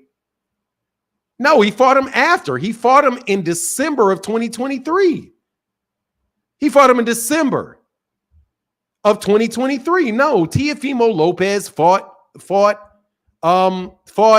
Teofimo Lopez beat Josh Taylor before Devin Haney got to 140 pounds. He fought him before. He fought him 6 months beforehand. If that's the case, then why were they labeling Devin Haney better? Who is they? I'm just talking about the rankings. Yeah, because you're conflating pound for pound with the number one guy in the division. Because people had Devin Haney in the top 10 pound for pound when he was at 135 and he beat Regis Prograis, he was still in the top 10 pound for pound. They may have had Teofimo Lopez may have had Devin above Teofimo Lopez in a pound for pound, but not in that division. Okay. So no, bro, pound for pound is not related to the division, man. You get it with the words pound for pound because they're in the same poundage. Okay. Now back to Charlo and Bud. I'm a fan of both. I'm a fan of all boxers, but and the twins. I just believe Bud is the best at that weight class. You can say that you believe he's the best at that weight class, but dude, he's not the man at that weight class. The man that won all those belts at that weight class is the man at that weight class. I mean, come on, man. Terence Crawford. If Terence Crawford is the man at 147 when he gets all the belts, Canelo is the man when he gets all the belts at 168. Josh Taylor was the man at 140 when he got all the belts. Monster Inoue was the man when Monster Inoue got all the belts in his classes. How in the world is not the same rule applicable to Jermell? All right, it's not fair. Nothing's fair because Josh Taylor got stripped of his titles for not defending them. They didn't do that to Canelo. That I'm just saying, as far as they did. 3 years later, they just did it. They just stripped him. I know, but that was 3 years later. They had mandatories for 3 years. The IBF did not strip him 3 years later. The IBF let a mandatory. First of all, the Caleb Plant was the IBF fight that he got. He beat Caleb Plant for the IBF belt. I think he may have had 3 fights since then. The IBF put the mandatory out. As soon as Canelo Alvarez didn't fight him, they stripped him. Same way Terence Crawford, same way the IBF stripped him at 162 as well. Stripped him of the IBF belt when he didn't fight Derevyanchenko. He's still the man. Just because Canelo lost that IBF belt doesn't mean he ain't the man. He's still a man at 168. He's been mandatory for Benavidez for the last 3 years. No. Okay. He is not. Like Benavidez tried to clear out the whole division. Bro, look, man, we have a little bit of a problem here, bro, because I'm going to actually talk like I know the facts. David Benavidez is still not been ordered by the WBC to fight him. The WBC balked on that. The WBC said that they were going to order that fight, but the WBC didn't.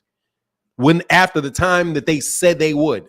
So the IBF stepped in. But whatever the case is, you cannot be the undisputed champion in a division and not be the man. He's the undisputed champion, and he didn't lose in the ring, and he came right back to the weight division. The fact that all of those guys, that the WBO was stripped him so Tim Tszyu could take the fight, and the fact that he didn't come right back around, came back, he took a little time off. Dude said he's going back to the weight division. He's the man there, man. And it's just, if you want Terence Crawford to be the man where he is, if he becomes undisputed and he doesn't lose it in the ring, you got to do the same thing for Jermell.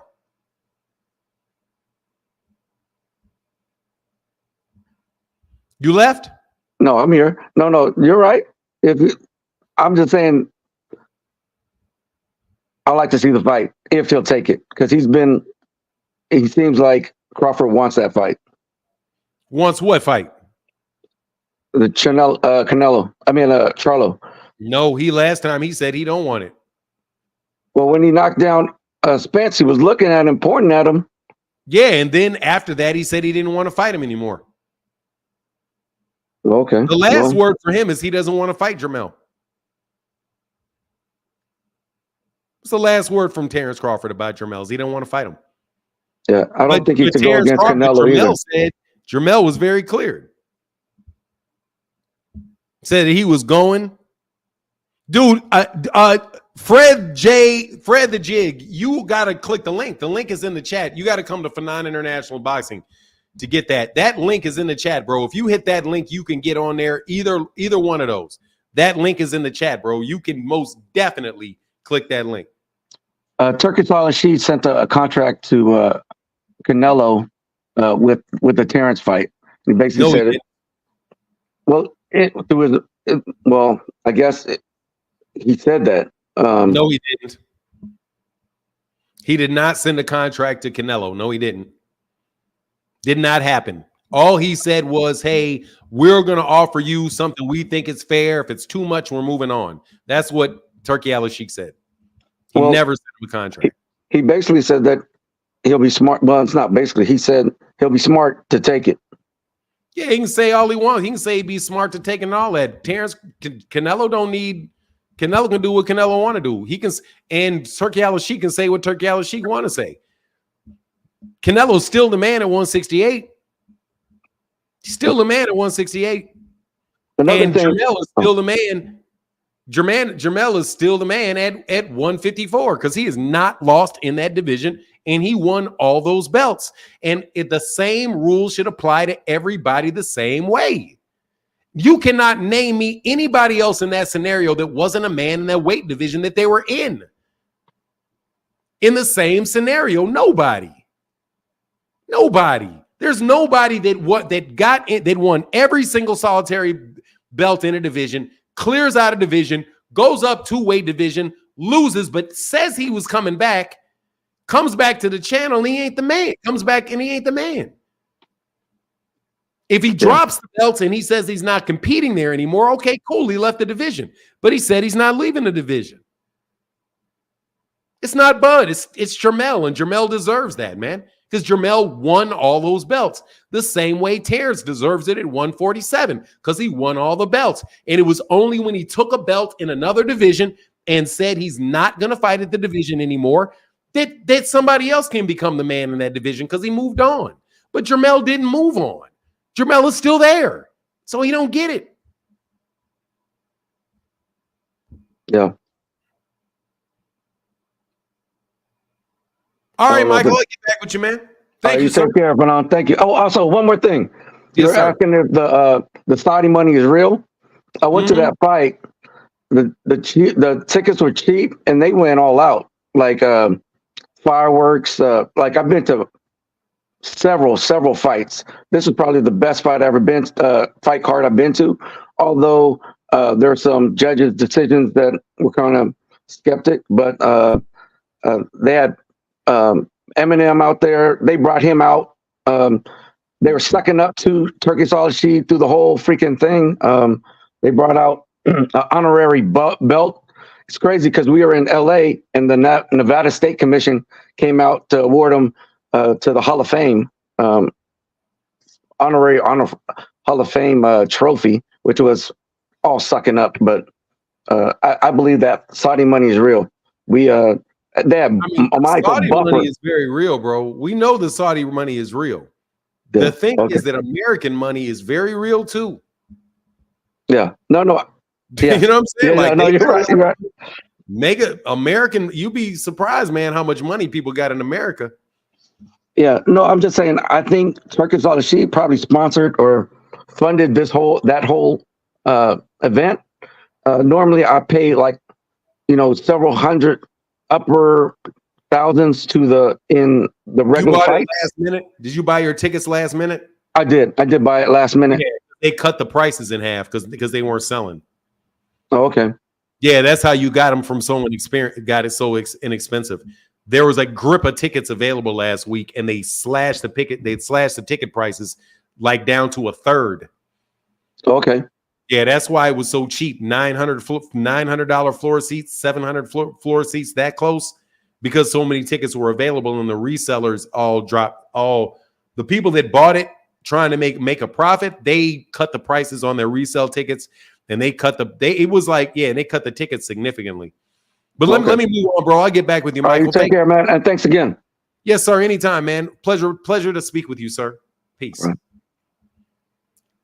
Right. Give me 1 second. One body in Yahweh, Big Kafka, and El Del Boxeo, El Cezanne Del Boxeo. Give me 1 second, man. Let me see if somebody paying bills around here. Hey, thank you, brother. Appreciate you, Mr. Lillard. Brian Lang said, Yo, Fanon, this caller is a clown just like the last. I mean, no, not clowns. We see things different ways. True. Key Alexander said, Fanon, please stop. I almost spit on my drink. Show no mercy this morning. Devin fans are still in a fragile state. They're healing. Nah, they need to live in that for a second, so they need to act right next time.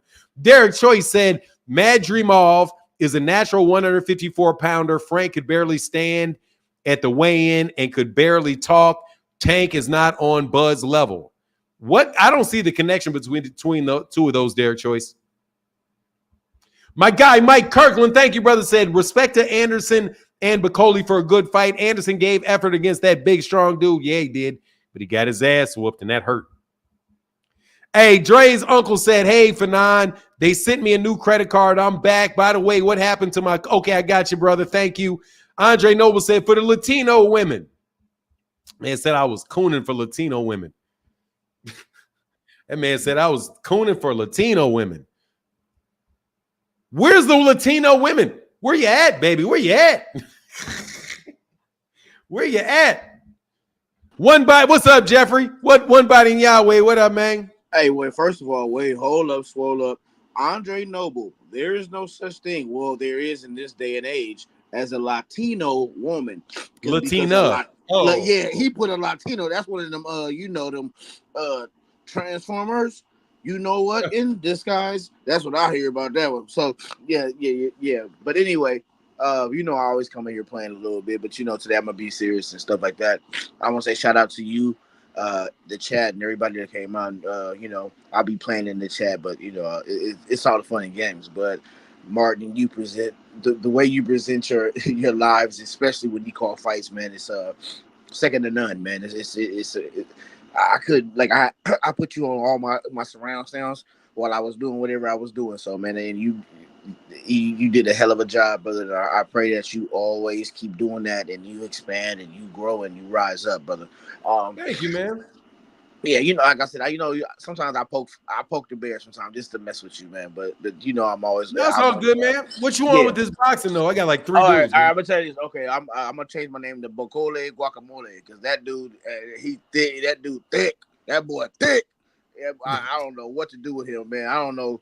Like he was standing there like a totem pole, and I was just like what? I'm trying to think in my mind as an ex boxer, like there was nothing that he could have done. Like like Jared was doing the right things until he got hit. Like he was going to the body, but then he started to get himself stuck in that corner. That was mistake number one for him. That's that fight. As far as the Bud Crawford fight, that I can't even pronounce his name, but Madrimov, yeah. That was my first time in my life, and I felt that even if Bud watched film on that guy, the way that guy was moving, it was kind of like if you were to be a regular boxer, right? Just a regular boxer, whether it's orthodox or southpaw, whatever the case is, right? You can see how they, how you posture up. I have never seen somebody do that. It was like watching a drunken master, where it was the weird movements. I think that Bud was like, "Whoa, what is this? What is he doing?" Him swinging his hands and pumping his gloves. I think that's what kind of had Bud okay, I don't think Bud could have timed him. That's why he didn't engage so quickly. And a lot of people were saying that fight was so it was boring. It's boring. I'm like, no, this is a beautiful masterpiece. I'm watching poetry in motion. That's what I saw. And he, like you said, he barely squeaked by. But I don't know if you remember in the chat the other night when I be right before it happened, I said, "Yo," because we were all bored about the Andy Ruiz and Big Baby Miller fight. I said, "Look, they gonna call this a draw just so we can suffer to watch this again." And then it happened. I don't know if you remember me saying that. Was it again? When Andy Ruiz and Big Baby Miller fought right before, maybe round 10 or 11. I don't know if you remember me saying. I said they gonna call this a draw so we can suffer through this again, and then it happened. I don't know if you remember me calling that. I don't remember that. No. No, yeah, that's cool. But yeah, no, where do you think Bud goes from here? Like you said, I think Charlo route, if he's gonna try to stay in that realm, or do you think he comes back down? Like, what do you think he's gonna do? Bud gonna stay at 154. You think so? Yeah, absolutely. All right, cool beans. Oh, and did you see? What do you think about Lomachenko pressing Shakur? I mean, I thought it was entertaining, man. I thought it was entertaining. He was mighty froggy, but I didn't make too much out of it. I got something coming up about it though. You can check it on the videos. Okay, last thing I'm gonna say. You know who looks like a clown to me? He always has been a clown. Yeah, I got a couple cats. I got like 4 people, man. So we gotta keep it pushing. Last thing I'm gonna say, the person that looks like a clown to me the most is Tio, because the stuff that he was doing was such an attention diva, and it's like I'm tired of these attention divas. Like, who is he? Like he's like, yeah, oh my God, it's real. I'm like, oh, so you about to go this Ryan Garcia route now. Like, you know what I mean? Like, I don't know if you saw the video of him hopping up and down on the gates and stuff. Did you see that? Nah, bro. All right. Well, I'm going to send that to you so you can analyze that for me. Thank you, man. Appreciate you, brother. Let me get back with you one body in Yahweh. Yeah, Thank you, man. Salute to you. Hold on, Jeffrey. I'm sorry. Big Kafka. What's up, Big Kafka? Good morning, Fanon. You see that Yale Bulldog profile? Hey, real quick. Hold on before you do it. Hey, Ramen Turner said Bud has the most belts. He's the man at 154 now. No, he does not have the most belts. The person with the most belts, Ramen Turner, is Sebastian Fundora. Sebastian Fundora is the unified WBO and WBC champion.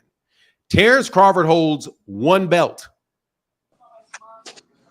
Sebastian Fundora owns two. So even if you wanted to say it wasn't Jermell and you want to say who's the man because they hold the most belts, Sebastian Fundora holds two belts and Bud owns one. And then the IBF is held by somebody else. So no, bro. It doesn't even work like that, Ramen Turner. Go ahead, Big Kafka.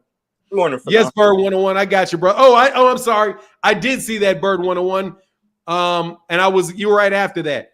Hey, El Chino said North Star an idiot. Yeah, dude, he's a troll. North Star is a troll that likes to argue with me and is never right. Alton Jones, man, my guy El Ray in the building. Thank you, brother. Appreciate you so much for that $5 holler. And I think Bird 101. I think you were the original dude. I think I did get you. Bird 101. Shout out to my guy saying, Martin, you see the Mexican fight for Caleb Plant. And no, I haven't. I got to go look that up. I got to move this in my face. Oops. Hold on a second. So people can see that. Thank you, man. All right, Big Kafka, I'm caught up. What's going on? That your trap phone? Let me stop. Yo, Fanon, how you doing, man? I don't have a track phone. What are you talking about? I said trap phone. Trap. Yeah, that's how you get your money. No, dog. You're in my trap right now. Okay. I have a trap YouTube page. Okay. Go ahead, man. Actually, I got two trap YouTube pages. Oh yeah, and go ahead. Mate's on the up and ups right now, man. But I got three people behind you, bro. I'm here to nullify this whole Crawford is the greatest thing ever bullshit. Because okay, if you go back to 140, right, his undisputed run, all he had to do was fight Ndongo, like a washed up Ndongo. Whatever, cool. He got undisputed there. Crawford has never. He had to beat Postal too. That wasn't easy. He had to beat Postal too. Yeah, he unified with a couple people to get belt. Yeah. He beat Postal to get one belt, correct? But what I'm saying is, Bud was going around. Bud has never been on a like you. Okay, so you saw Aaron's reign at 147. Errol's reign at 147, right? Errol went to every champion one by one, collected the belts until he ran into Bud, correct? That would have been the best undisputed run if he beat Bud, but he didn't. Cool. So in 140, why you say that would be the best undisputed run? Because Errol literally went and beat every champion one by one. That's what I'm saying. He didn't beat one guy that had two belts. He didn't beat a guy that had three belts. He beat every single champion one by one. And Bud came in and just wiped that clean. Cool. I'll give him that. But what I'm saying is Bud has never done anything like that. He has never gone collecting belts one by one. And I just don't see that as being like, you know, like it's not impressive to me. Like what Tank is about to do at 135, Tank is about to go collect every single one of those belts. Tank is about to unify. I already know what Tank has planned. He's about to go fight every single one of those champions and get every single one of those belts one by one.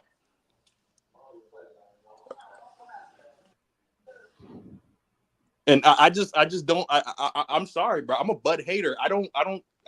Ndongo, bro, 3 rounds, man. That was trash. That was a trash undisputed run. Trash. I'm sorry, trash. Victor Postal was his best competition at 140, and then he comes up to 147. He beats Errol. Cool. Now he's at 154. He's gonna try to fight Fundora, but if Errol fights Fundora and gets the best of him, I don't think Bud's gonna want to fight Errol again. Just like how Bud said, oh, he felt his best punch at 147 and it was nothing. I bet you he feel that punch at 54. He gonna feel something. He gonna feel something. Boy, you the king of wishful thinking, boy. I swear.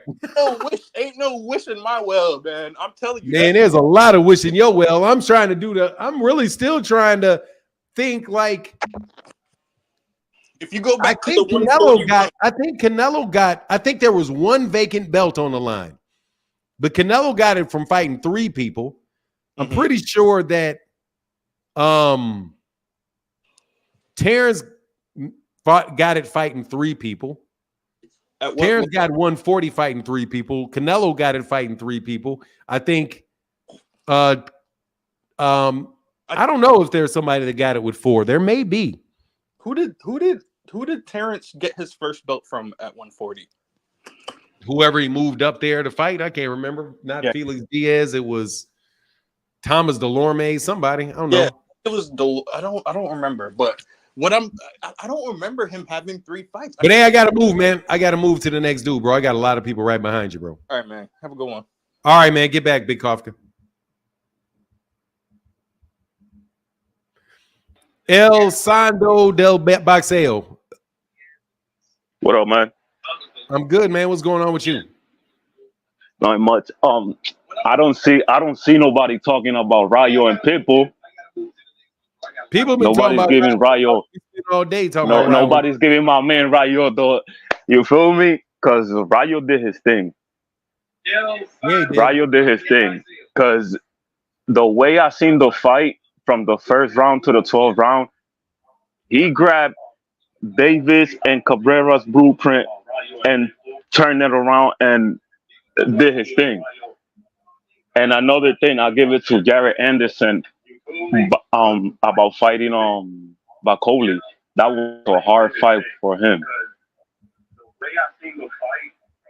Bakoli's a fighter that everybody is avoiding in heavyweight.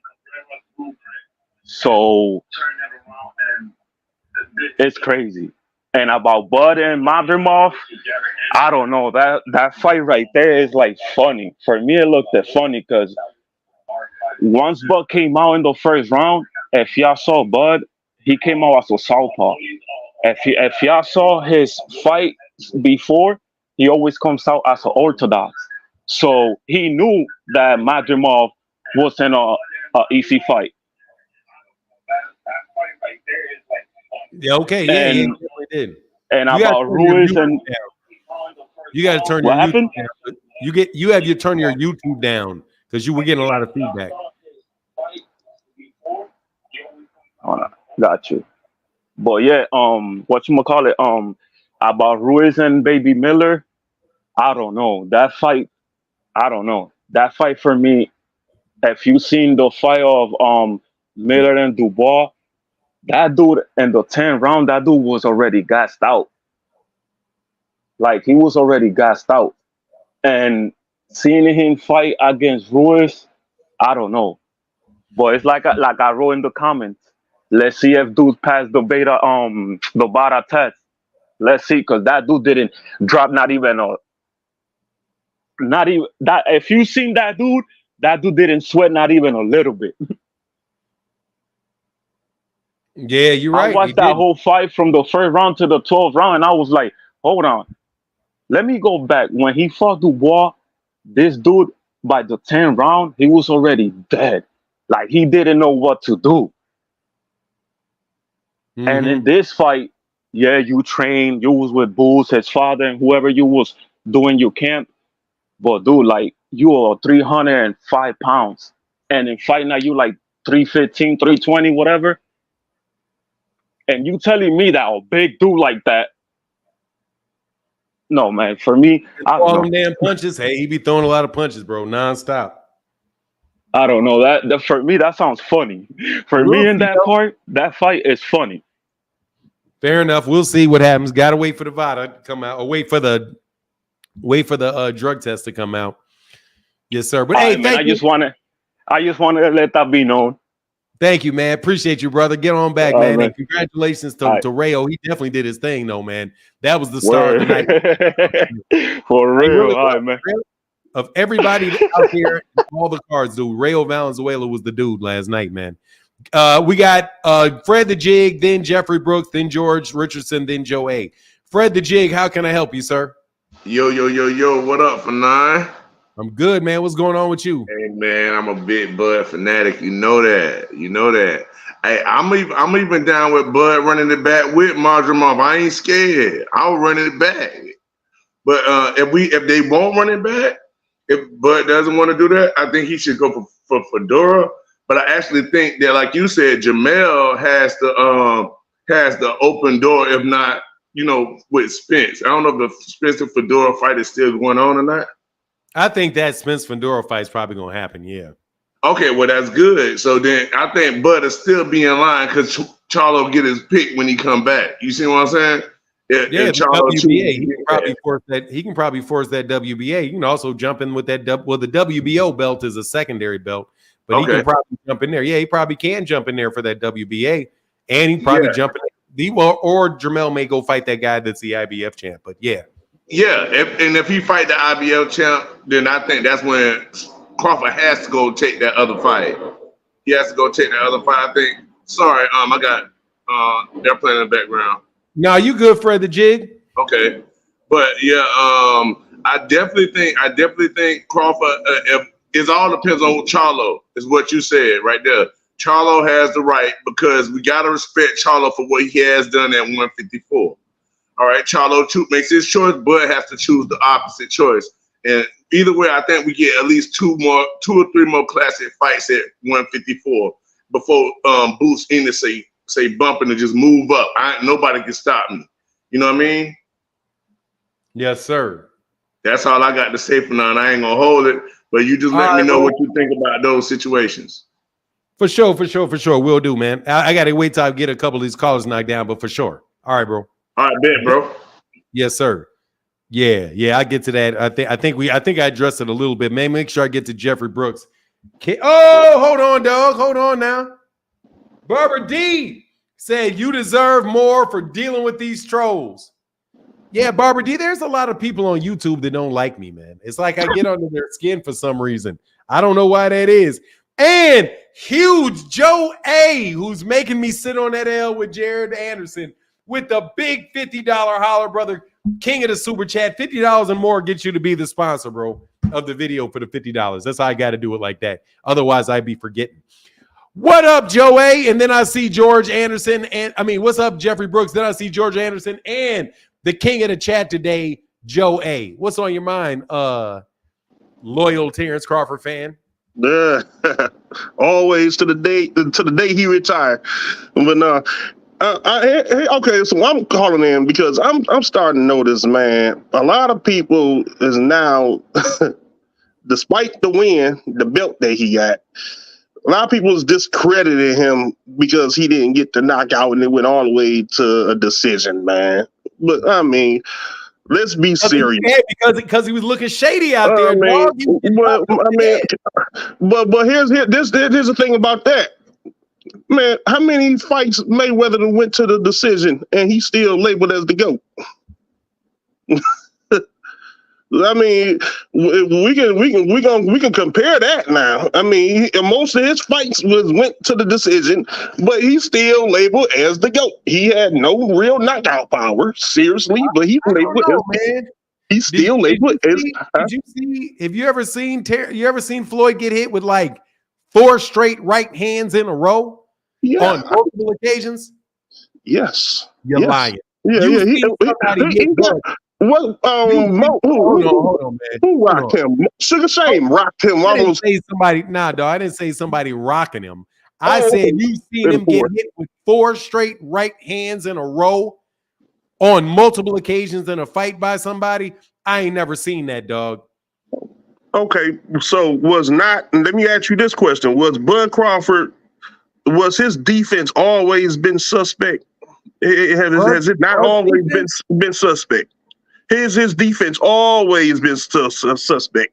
No. A long time, even before with Errol Spence. That's why everybody was saying, "Oh, Spence going to get him because he doesn't really guard his grill too well." And No. The word on him was that he may have a funny chin. People didn't say that he had People didn't say that he didn't have good defense. No, they just said he had a funny chin. Ain't nobody say nothing about Terence Crawford having shaky defense. They said he had a shaky chin. Bud never got caught with a lot of shots. I've never seen Bud Crawford get caught with four straight right hands in a row. Okay. Dude, Madrimov said boop, boop, boop, boop, with right hands in a row. And on multiple occasions during that fight. Bop, bop, bop, bop. That's crazy. No, I haven't seen that out of him. Did he not take them? Because that was the whole thing. How you gonna take those punches at 154? How well can you take those punches at 154? And he took them, right? Oh, he definitely took them. He took them. He definitely took them shots. Yeah, he did. He well, in the mouth. Yeah, he did. Like right here too. He didn't just take them. He literally took them like right in the center of his face, like he couldn't get out the way. Yeah, well, boom, and the uppercut straight to the face. Boom. Yeah, it's like he couldn't move. Well, yeah, he wasn't moving his head. He wasn't moving his head, but here, okay, well, yeah, he did catch. He caught two more than what he should have caught. I do agree with that, but I mean, I done see him get caught plenty of times fighting in other fights too, because he was more on the aggressive side, But even like Bud said, they asked Bud, why you feel like you couldn't knock him out in this and that? He said because Bud said I studied the video on him. I seen his where he make his mistakes at. When he got in the ring with me, he wasn't making those same mistakes. So therefore, you know what I'm saying, he wasn't, Bud is more like more of a counter puncher. He react to what you do. And that guy wasn't aggressive like he was in his other fights. He was being real patient. So it was kind of like throwing Bud off a little bit, like, whoa, wait a minute, it's the 7th, 8th, 9th round. This guy still ain't came at me yet. But it's a good chance that he's still up on the cards now. You know what I'm saying? So I think Bud had to turn into the aggressive. This must feel funny, huh? So what? You're not used to doing this with Bud, are you? What? Explaining the situation? Creeping. Yeah, it's kind of funny how like all the fights we've had with Bud, we've never had to have these type of conversations. This is the first time, man, that you guys are pouring out these excuses for Bud. Everybody. Like, for real, think about this, bro. Every other fight, dog, every other fight with Bud has been domination.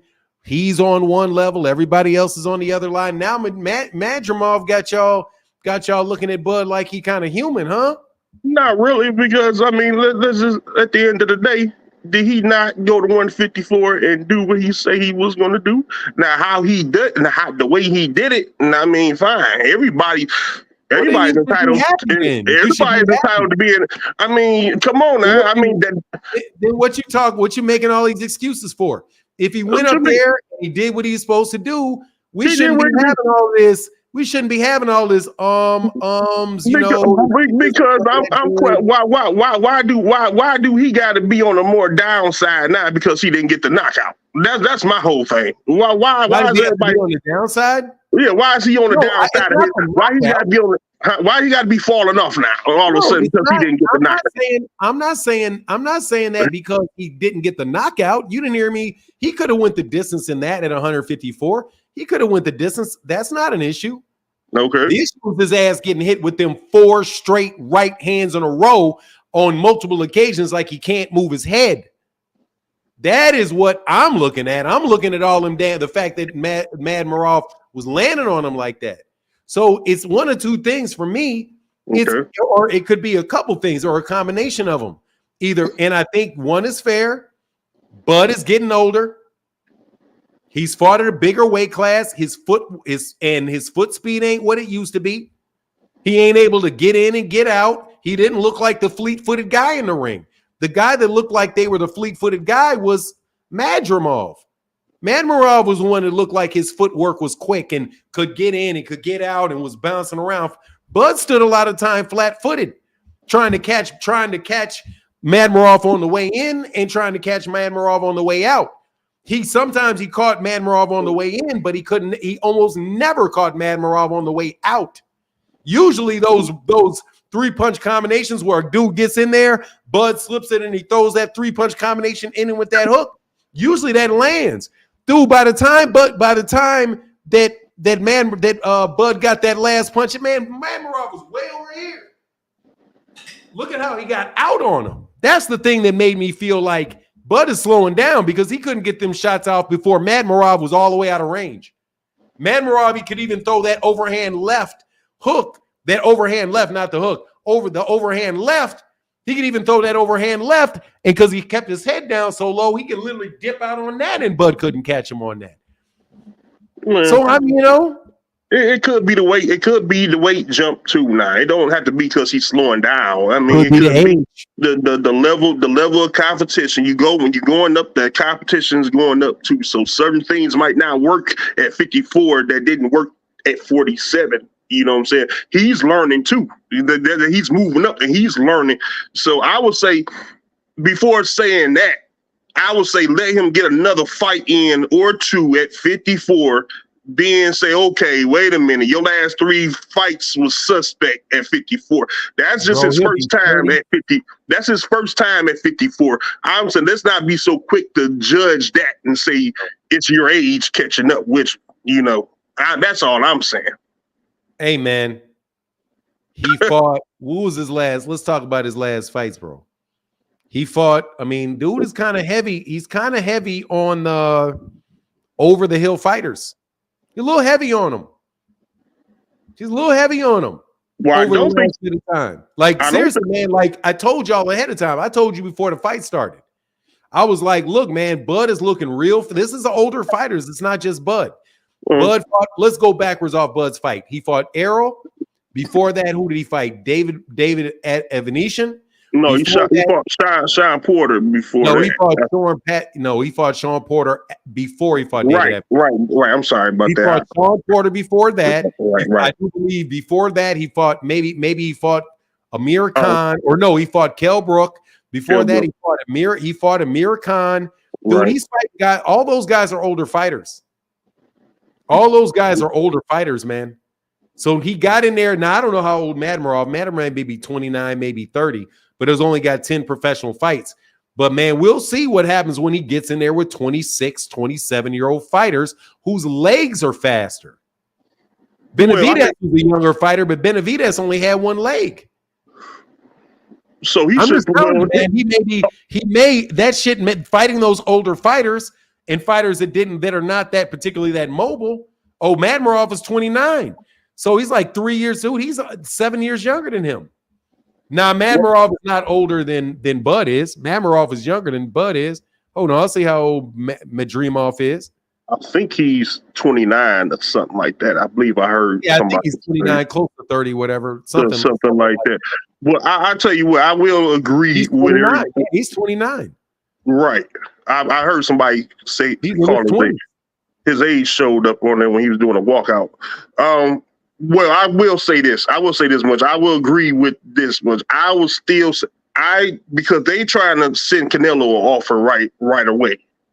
And I do believe that he needs to get a little more used to 54, take another fight, and then everybody can make the judgment on that. Okay, move on up to fight Canelo, or nah, you better just stay at 54 because you ain't you winning, but you ain't winning impressively enough to go up to 54. Because, I mean, styles make fights at the end of the day anyway, regardless. You know what I'm saying?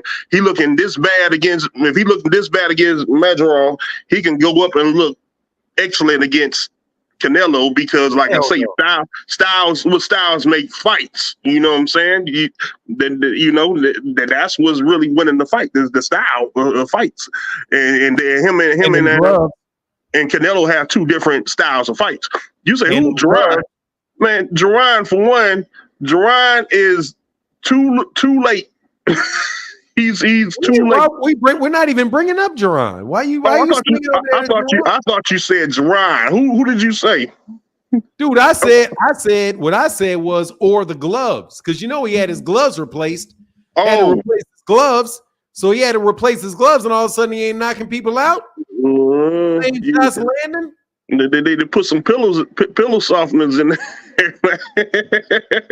or made him wear new gloves that weren't buckled. Yeah, they made him do that. Like, you got. I mean, hey, I mean, that's even more reason why he probably didn't knock him out. I mean, the gloves. Yeah, he had to switch gloves. Taking them gloves, bro. That's why he got to get another fight. Let's give him another finale. He don't need a rematch. Forget the rematch. I'm telling you right now. Is he Sebastian? I got to move to the next dude, bro. It's either Sebastian or the winner of Errol and Sebastian should be next for Bud. And then let's go ahead up and go to Canelo. You need to leave your little ass. You need to keep his little ass down there at 154, bro. Yeah, we'll see. You need to keep his little ass, dog. Seriously, he need to keep his little ass down there at 154, dog. I'm telling you, man, you need to stay down there at 154, bro. Because if that straight right hand, if Canelo, because dude, Canelo gonna faint too. Yeah, dude, dog. Yeah. Maybe but hey, let me get to these next dudes, bro. Thank you, Jeff. Okay, appreciate you, brother. Yep, later. All right, man. Where's Chillville at? I need to fuck with Chillville. Oh, I'm sorry. Hold on, George Richardson. Hey, George Richardson, how can I help you? How you doing, my brother? I'm well, sir. How are you? I'm doing fine, man. Can you hear me well? Can you hear me all right? I hear you perfectly well, man. Okay, man. Just a couple of points I wanted to touch on. Great topic this morning. But thank you. My question would be concerning this Madrimov fight. Do you think that he would have gave Boots would have beat him easy? Would it be Madrimov or Crawford? Would have beat the guy? Yeah, do you think that Madrimov would have Boots would have beat Madrimov like easy? No. Not easy, no. And see, beat him, yes. Easy. And see, that's my thing. I'm sorry. Go ahead. No, I wouldn't say anything. I was listening. Oh, okay. Because I know that's the thing that when I went back and watched the fight, and I was looking at this herky jerky style and the footwork that Madrimov had, I say, man, really, I think he would have caused a lot of people problems.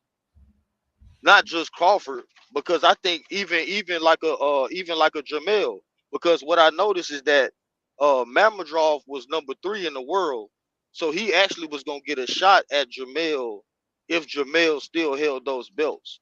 So I think a lot of people giving Crawford a lot of slack. They being hard on him, because it went the distance or whatnot. But we forgetting that this is his first fight at 154 pounds, dealing with the weight. And when you got a guy that you don't got much tape on, like Madrimov, it's I think Bud did a fantastic job of, not getting hit with, no huge, humongous shots, especially because when you look at boxing 101, that as a southpaw, when you're in that southpaw stance, the easiest shot it is to get hit with is that straight right hand. So I think by Bud standing that southpaw stance for the majority of the fight, it actually took away a lot of the weapons that Madrimov that he actually are used to actually using. So I think that it was a fantastic fight, on Bud's part of not getting hit with nothing reckless and going in there and taking the strap off that guy. How do you feel about that?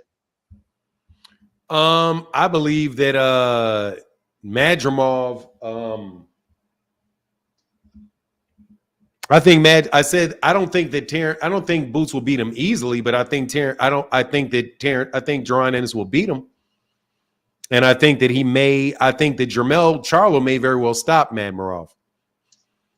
But the thing for me on Madrimov is that Madrimov, Jermell, it wasn't that Terence Crawford was getting hit with big shots, but he was getting hit with a lot of shots.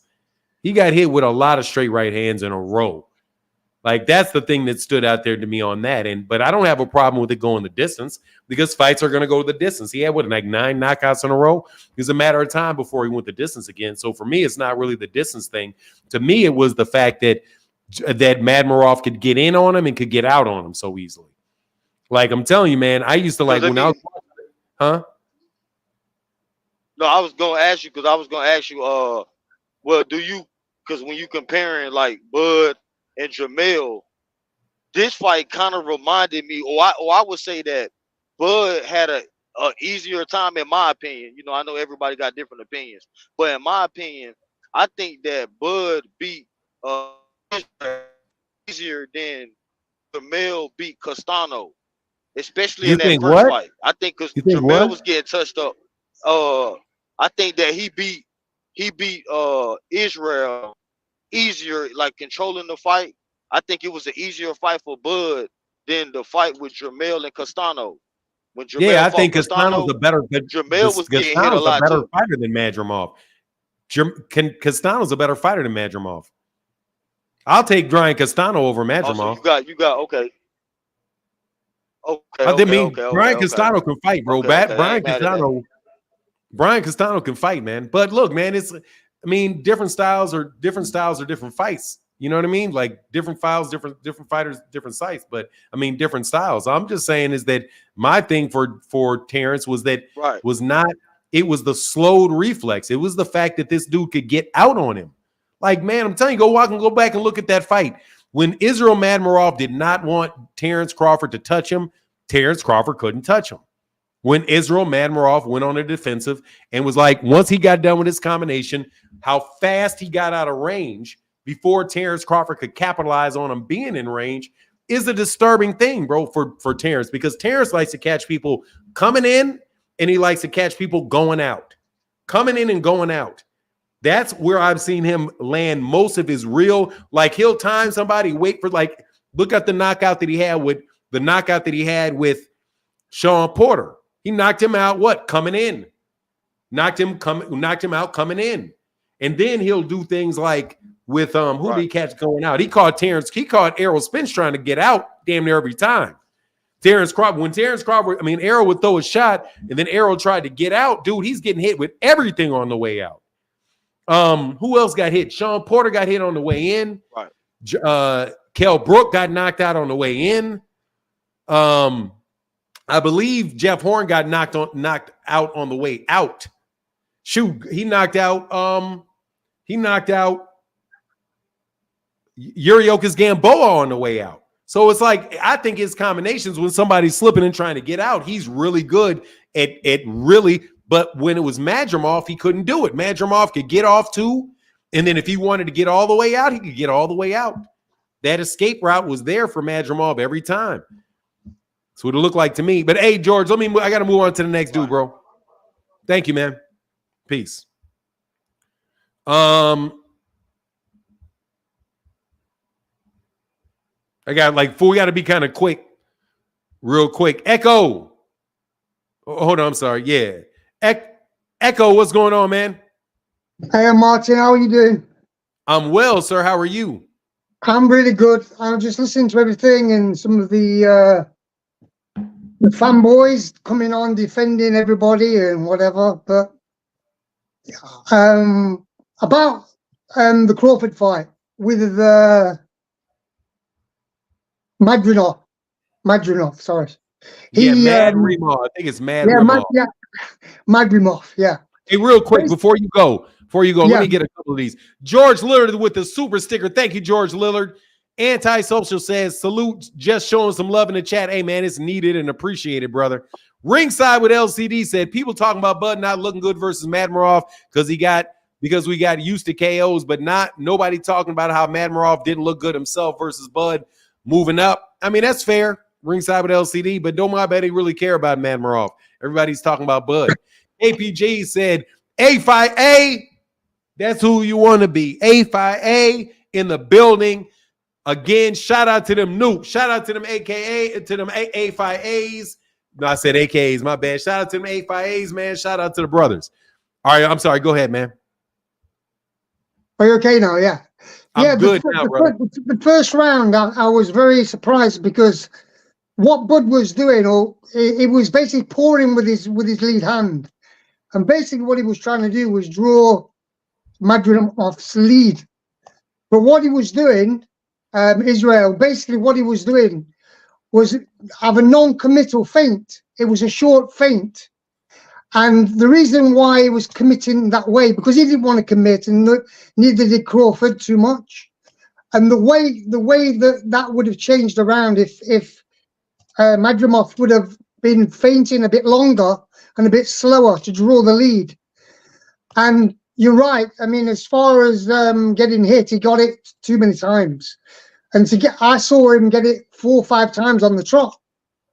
And one time there was 2 head shots and 2 body shots with the same right hand.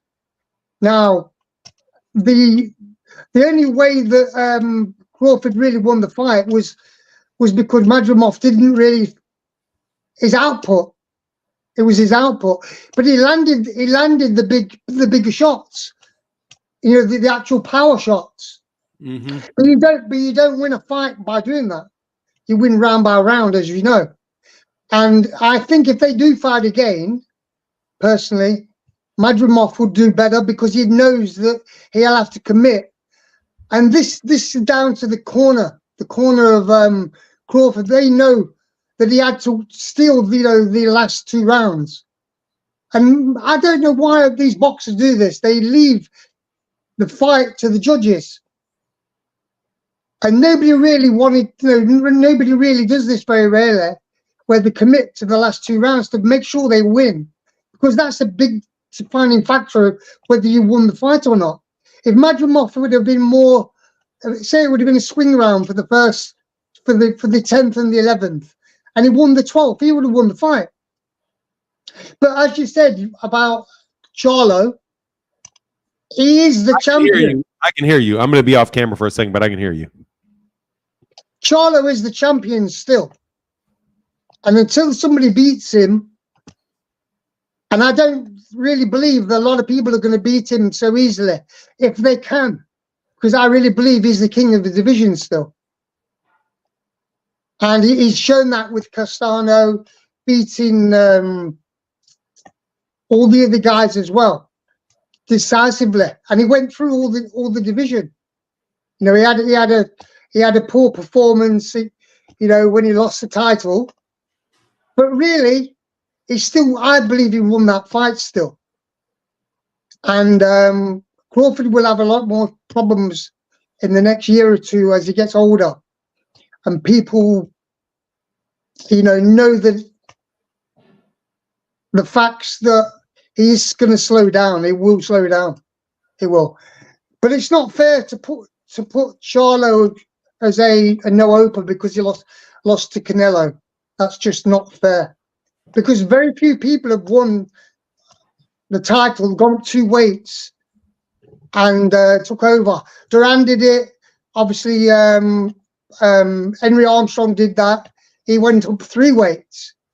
He went up from featherweight to welterweight. They went back down to lightweight. And he did that in the space of 2 years.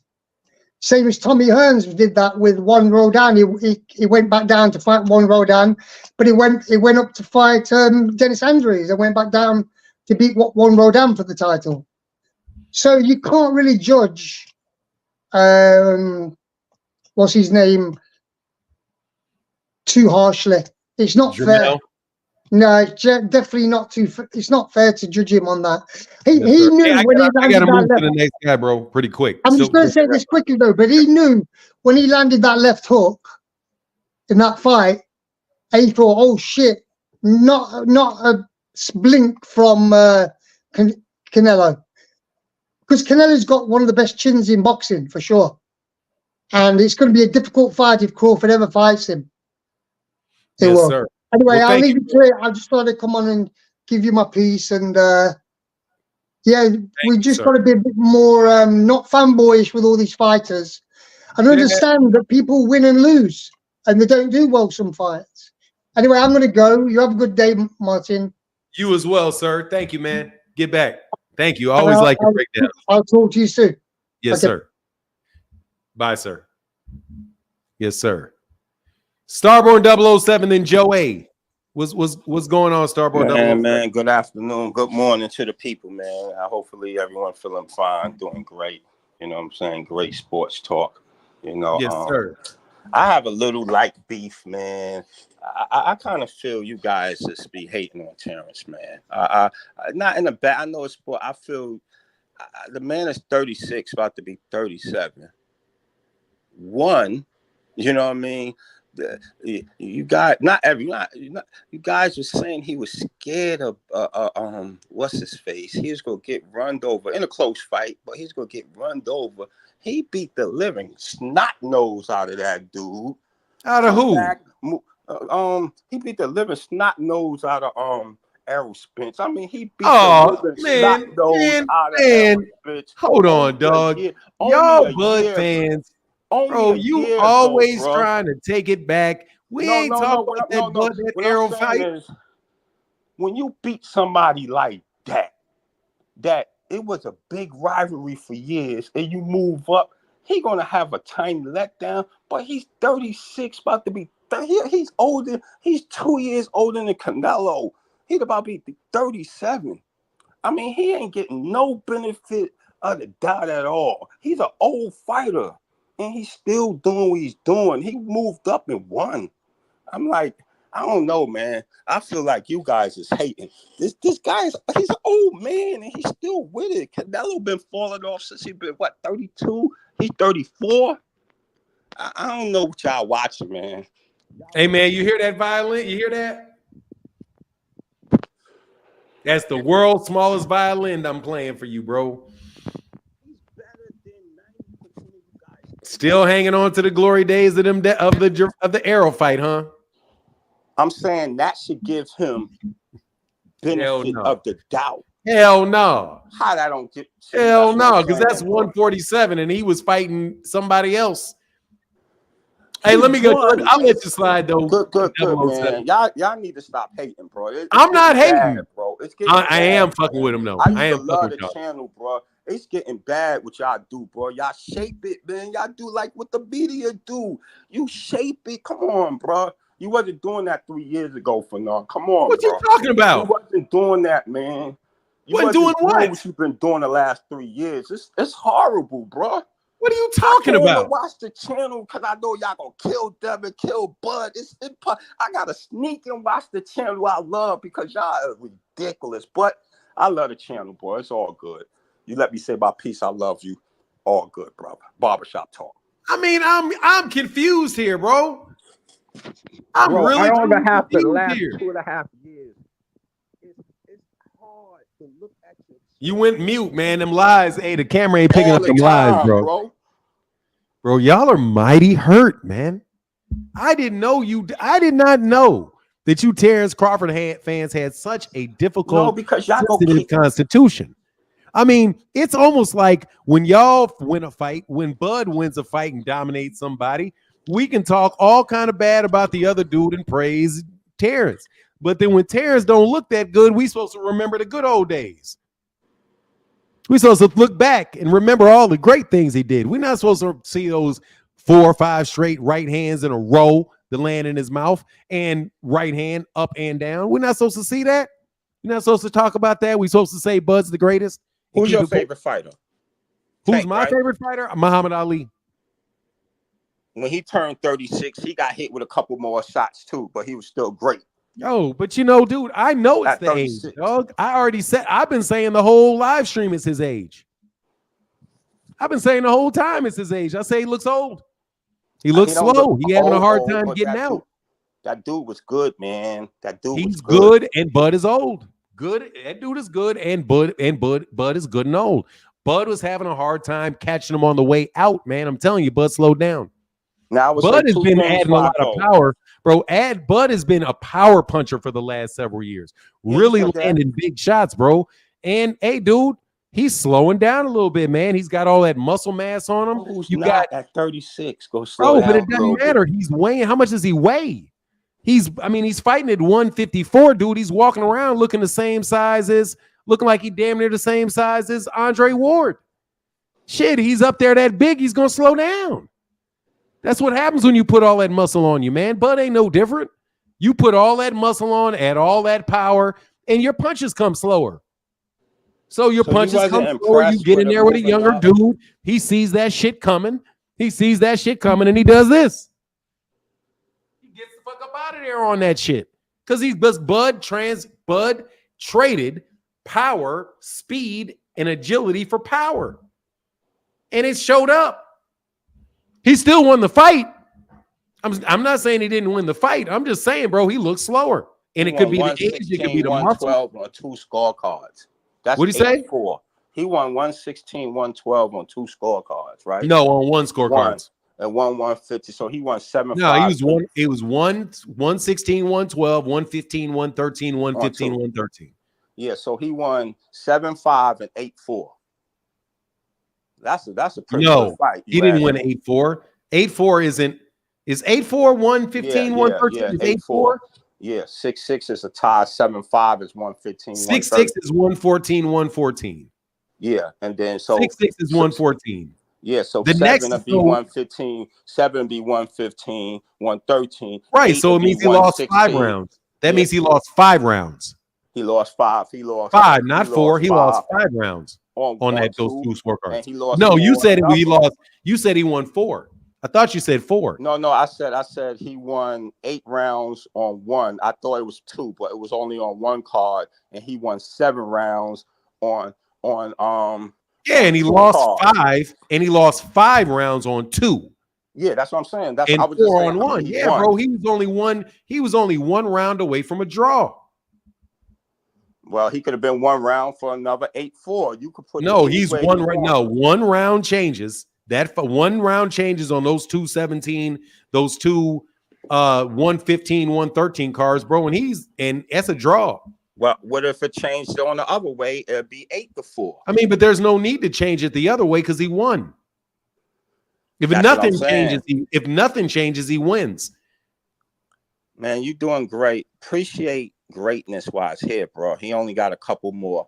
Who, me or him? Man. Everyone great. Appreciate it. He 36. He about to be 30. The greatness. This is August. Bro. He about to be 37 next month. Oh, well, nobody's favorite fighter is fighting right now at that. What age. you think is going to happen to him fighting at 37? 37. 37. He gonna get some dubs. He's gonna get his ass, and he fuck around with Gervonta Ennis. He may get that ass beat up. Ennis ain't gonna fight. Ennis at 147. He's at. I'm telling you right now, Ennis gonna move up. I'm telling you right now, Terence Crawford can coast out. Terence may be able to get Errol again. Errol may coast out with Sebastian Fundora. Maybe he could do that. But I'm telling you right now, that shit with Gervonta, you better make that shit pop quick. Gervonta 10 years younger, so it's he gonna, better make. It's gonna be a hard he better make that shit pop quick. He better not fight him at 37. He's too slow. I think Gerard. I think he knocked Gerard out. He's gonna hit too hard for Gerard. Hell no. Did you see them body shots, man? Yeah, the ones that didn't do shit to Madrimov. Yeah, I saw that. All right, great show, man. You got me to smile. No, man, for real. Let's keep going. No, for real. Yeah. I'm telling you about Gervonta. I'm telling you, Gervonta, dog. Bud need to not fight him, man. The speed, them right hands gonna be landing at will, bro.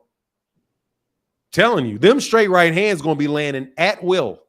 It wasn't just the rights; it was 1,000 feints. Nobody fights like you don't that. You don't think Boots knows how to feint? No, we talk about 1,000 feints. Boots will feint to 1,000. Boots can feint, bro. Name another fighter you ever seen fight like that. Bud.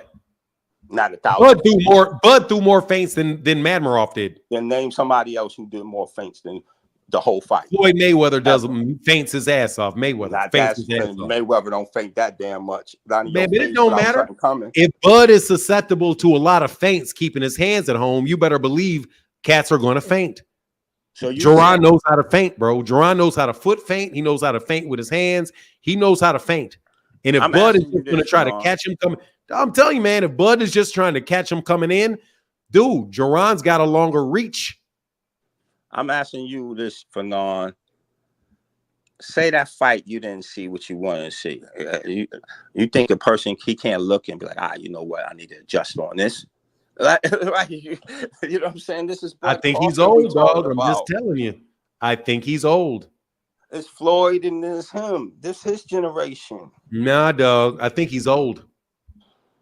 I think Floyd. I'm telling you, man. I think Terence Crawford was getting hit with shit because he couldn't move.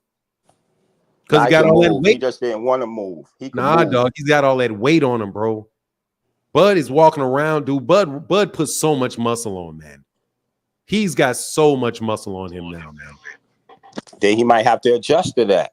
Well, he better. I mean, dude, he's got up there with guys that are bigger than him, man, and younger and faster. But we'll get back to the Starborn 007. I don't want to hate on Bud no more. Yes, sir. Yes, sir. All right, bro. Get back, man. You have a great day. You and the fam. Yes, sir. You as well. Peace. Yes, sir. I gotta appreciate the hey, Jorge, Jeep Red Boy, much love. Thank you, brother. And Jorge, what's up? He said Crawford need to stay at 140-54. Canelo dropped big 190. Munguia, he will rip Crawford's head off in that ring in less than 6 rounds. Salutes everybody. Yeah, I don't think he needs to. I'm just fucking with Freaking Flyer though. Not Freaking Flyer, Starborn. Let me help Starborn out of here. Starborn called me a big ass hater. Hey, I'm very concerned watching that fight. OG Bud looks slow, like he didn't really figure it out. I think 144, he may be a lot more beatable. I mean, it appears that way. Joe A in the building. What up, man? Hey, man. Good morning to you, bro. Good morning, and thank you for holding the chat down so heavy, man. Thank you, sir. Oh, no, man. You're welcome, bro. That was just, I'm paying my tithing from my earnings this weekend, I told you I was going to cut you something, so I'm giving back. I told you, I'm a man of my word, man. How are you going to have my guy beat and make me like it at the same time? That's just some low blow ass shit, dog. Oh, man, I'm happy you made me laugh this morning. Fuck Jared. Now I'm sitting here like, fuck Jared. I got $50 on that. Hey, I saw you, Phoenix the Assassin. Go ahead, man. No, go ahead. Yeah, I'll try and keep it quick. I need to get this workout in real quick, but there's a few things I want to touch on. The first thing is consistency and consistency doing the right things is what you do, and what a lot of these boxers are doing. And I spoke with my dad this morning, and he listened to. I spoke to him about Fanon, right, about yourself and the show, and he listened to it. He's back home, and he listened to it, and he goes, "I don't really like boxing, but it's entertaining as to how this man argues," is what he said. Oh, my style of argument is entertaining. That's what my father said, man. And I was able to really connect with him on that. And I appreciate you, man. Like, just for that moment. What do you like about the argument? I'm curious, if you don't mind. He says that you don't tolerate ignorance. That's the way to go. No. That's the way to go. You don't tolerate ignorance. That's the way, he says. No. But yeah, like that's how I'm grateful for that. But there's a few things. So Terence Bud Crawford, right? I was thinking about when was his coming out party, right? And how much did Top Rank stifle his career? I really think that the Top Rank situation didn't put him in the best light. He never really had major challenging fights or this coming out party, right? This coming out fight where people said, "Hey, this is it. He's arrived," right? When I look at the this fight, was supposed to be it. Sorry, this was supposed to be it. Exactly. Like when I look, because I watched the fight yesterday again, right? And I had it. He won by 1 round. That's what I had it. I had it by 2 rounds before. Watch it again. He won by 1 round. That's neither here or there. He won. That's the bottom line. But when I look at the actual event, that was the biggest coming out party ever, right? He had Eminem coming out because Eminem brought him out against Spence, right? He had Eminem on the stage, right? Everything was catered towards him.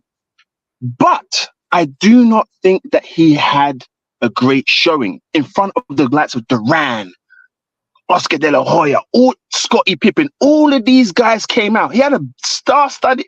He had a huge amount of celebrities coming out. Kate Beckinsale there. What was that woman's name? Regina King was out there. There was a lot of people out there. I don't think that he really held up. He was supposed to get the knockout in front of all of those people. So for me, Bud didn't fulfill his end of the bargain, like that blockbuster finish that most Bud fans were expecting. Okay, so I want to put that to one side. The next piece I want to mention is real quick before you go. Go ahead. Avery 81 said, "I'm very concerned." Oh, I think I got that, man. Thank you. Oh, I'm sorry, man. Somebody said something that was really interesting to me. But go ahead, man. They said they was kissing Turkey's ass way too much. That shit was so obnoxious. It was. Jermell Charlo. People need to stop talking about that, man. Jermell Charlo is an absolute dog. He's a fucking top fighter, right? He ain't no joke. He lost. We already know his career, right? He took one of the hardest routes to become an undisputed in the modern era of the four belt era, period. Someone tell me who had a harder route than Jermell Charlo to undisputed. Can you name one?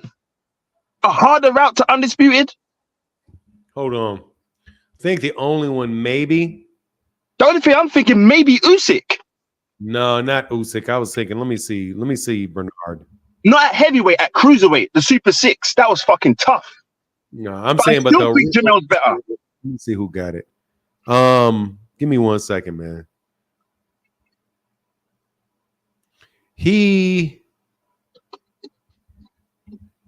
When was that? Like 2002 or something? 2006?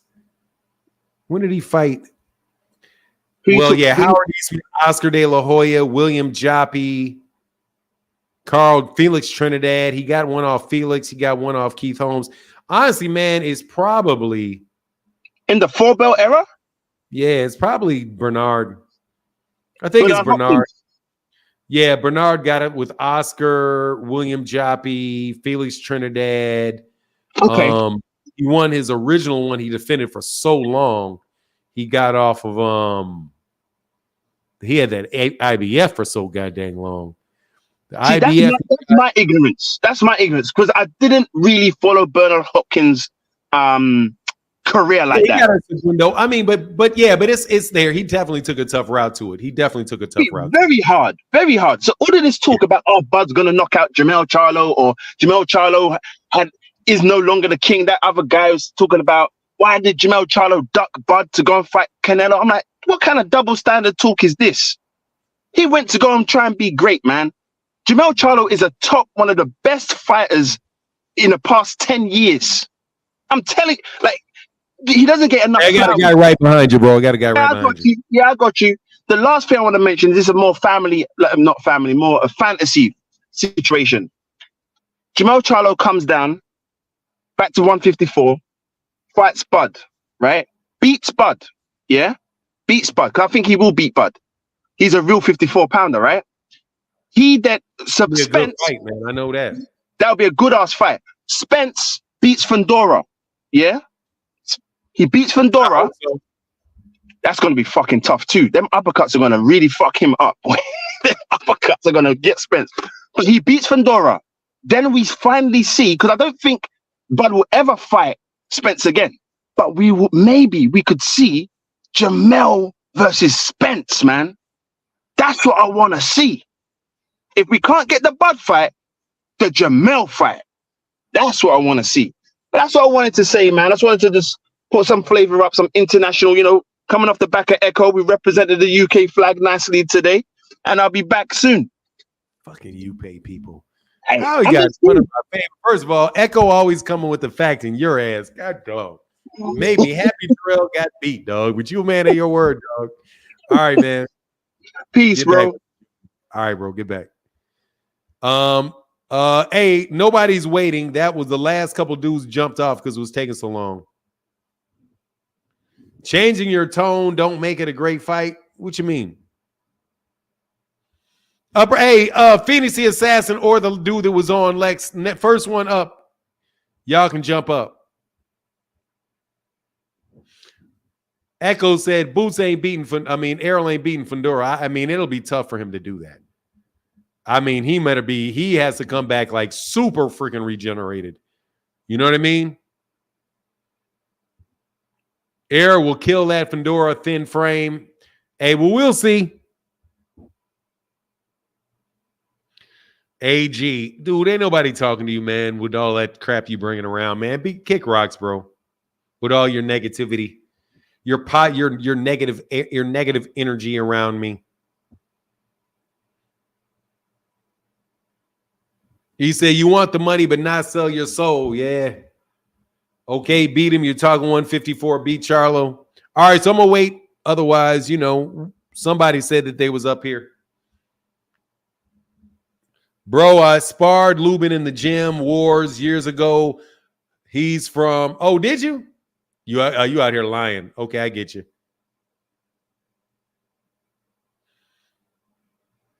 Y'all gotta stop disrespecting EJ like that. Bud didn't make like EJ disrespecting EJ like he didn't make Bud who he is.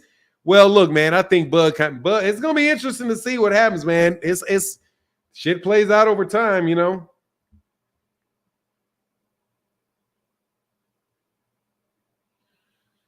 Man, that one article was terrible. Big Rog, waiting for your device to connect.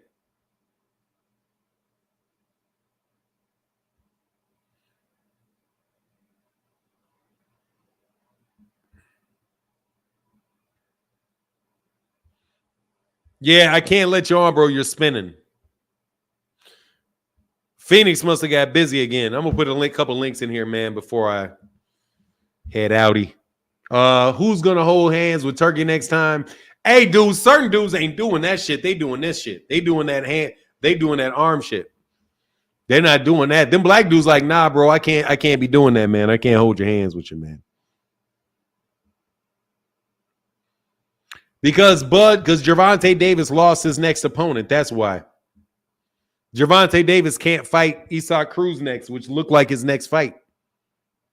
That's why. How many fights does Bud have in him? Bud could probably fight 4 or 5 more times. But he's going to slow down. I mean, he's just going to slow down. At 154, he's going to slow down. At 154, he's going to slow down. I'll put the link in again, and maybe you guys can get it right.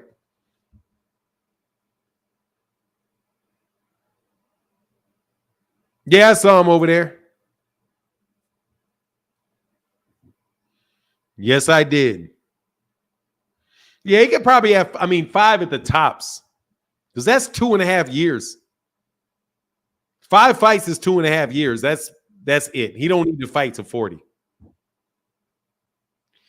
Bud should go after Lara, Danny Garcia winner. I mean, hey, man, he should probably stay away from Erislandy Lara.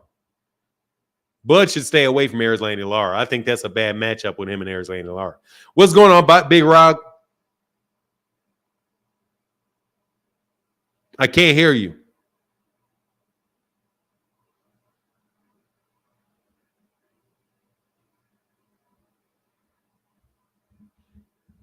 Can't hear you, fella.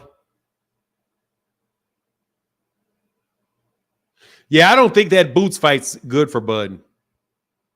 I don't think, because if they can replicate that, that's going to be very tough for Bud. That's going to be very, very tough for Bud if he don't clip that dude and knock him out. You're not there, man. I can't hear you, man. So I gotta boot you out. Can you hear me? Later. Oh, I can now. Yeah. Can you hear me? I can. What's going on, my brother? I'm good, man. What's good? You're gone, man. You're gone. Let me put that link in there again.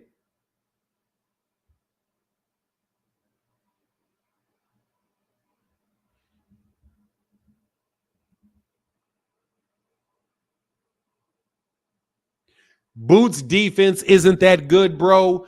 Boots got hit less in his last fight than Terence got hit in his.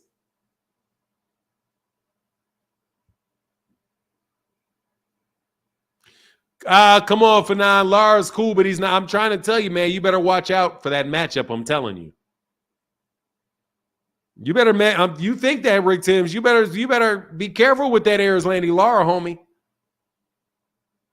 You better be careful. You better be careful with Erislandy Lara. You say that. You say that. like Erislandy Lara can't fuck around and Franz hates Bud. Who's Franz? I do not hate Bud, bro.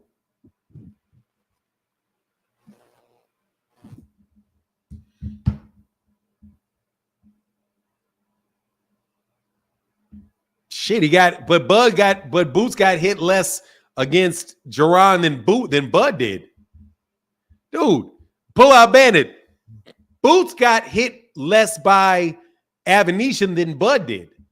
It's not the first dude. Avanesian hit David Avenetian hit Bud more than he hit Gervonta. Bud gets hit, man. Oh, Franz Kafka. Oh, yeah. No, Franz Kafka is just a hater, period.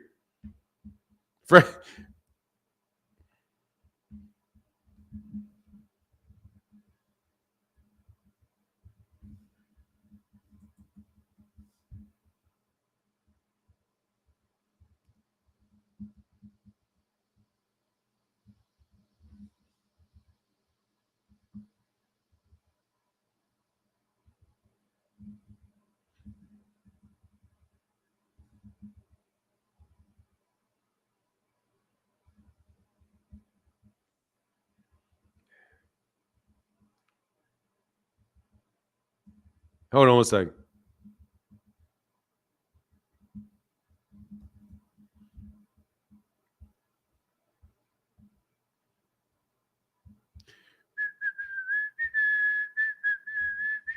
Give me a second.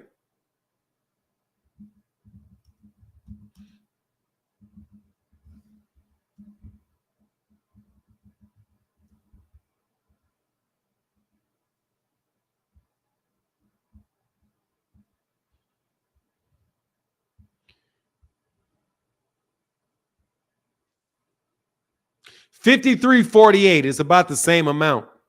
But Ennis hit him. It's the same amount. 23%, 17%. It's about the same. In 6 rounds and in 5 rounds, it's about the same. Thomas Hill, how can I help you? Just coming in here, chop it up, talk about Bud a little bit. Good to see you again, man. Very good to see you, man. Very good to hear from you.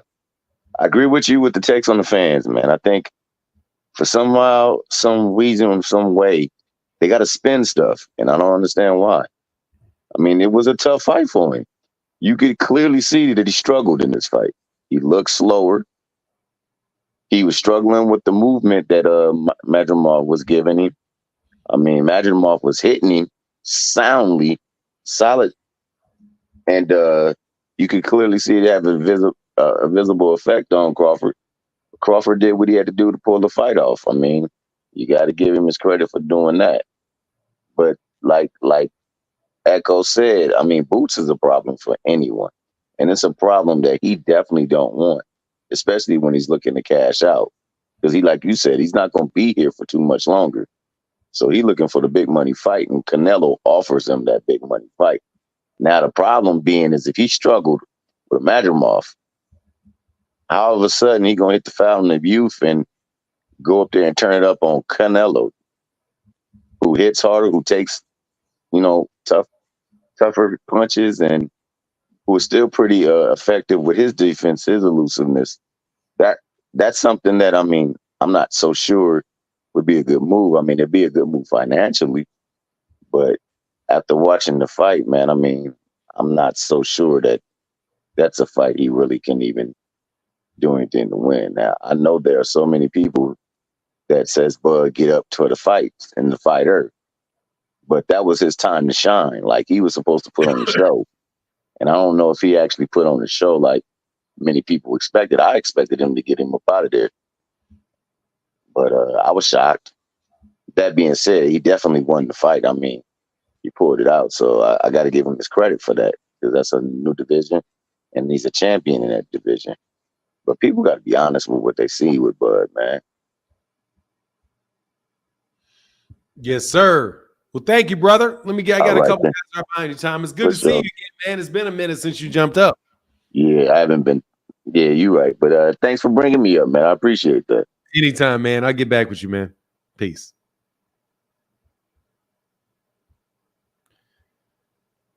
Big Raw, what'd you need, man? What's going on with you? How you doing, my brother? I'm well, sir. How are you? I'm doing fantastic. It's been a while since I've been on here myself, man. And today was really interesting, man. I ain't gonna be longer than the other guys waiting, but appreciate you bringing me in. I was in a bad area, man. My Wi-Fi on my phone wasn't connected well, but I'm here now. But yes, sir. But real quick, man. been watching boxing. 56. I've been watching boxing for a long time. I love boxing. It's my second sport behind football. And actually, what got me on here was when I think it's about almost a year ago. You were I thought you were trolling Crawford, and I came in and you was ready to put me out, and you brought me back in again. So I appreciate it, man. It was cool. No But I'm gonna worries, tell you man. something, man. I want to tell you something. I was concerned. I'm a huge Crawford fan, and I was concerned mid rounds. And I don't know why everyone was expecting him to knock Madrimov out. He's the champion. He's the champion for a reason. At that weight class. So he didn't fight. He didn't go in and fight some beer cans and then take on Madrimov. He came in straight in to fight the champion. So it was going to be a tough fight for him.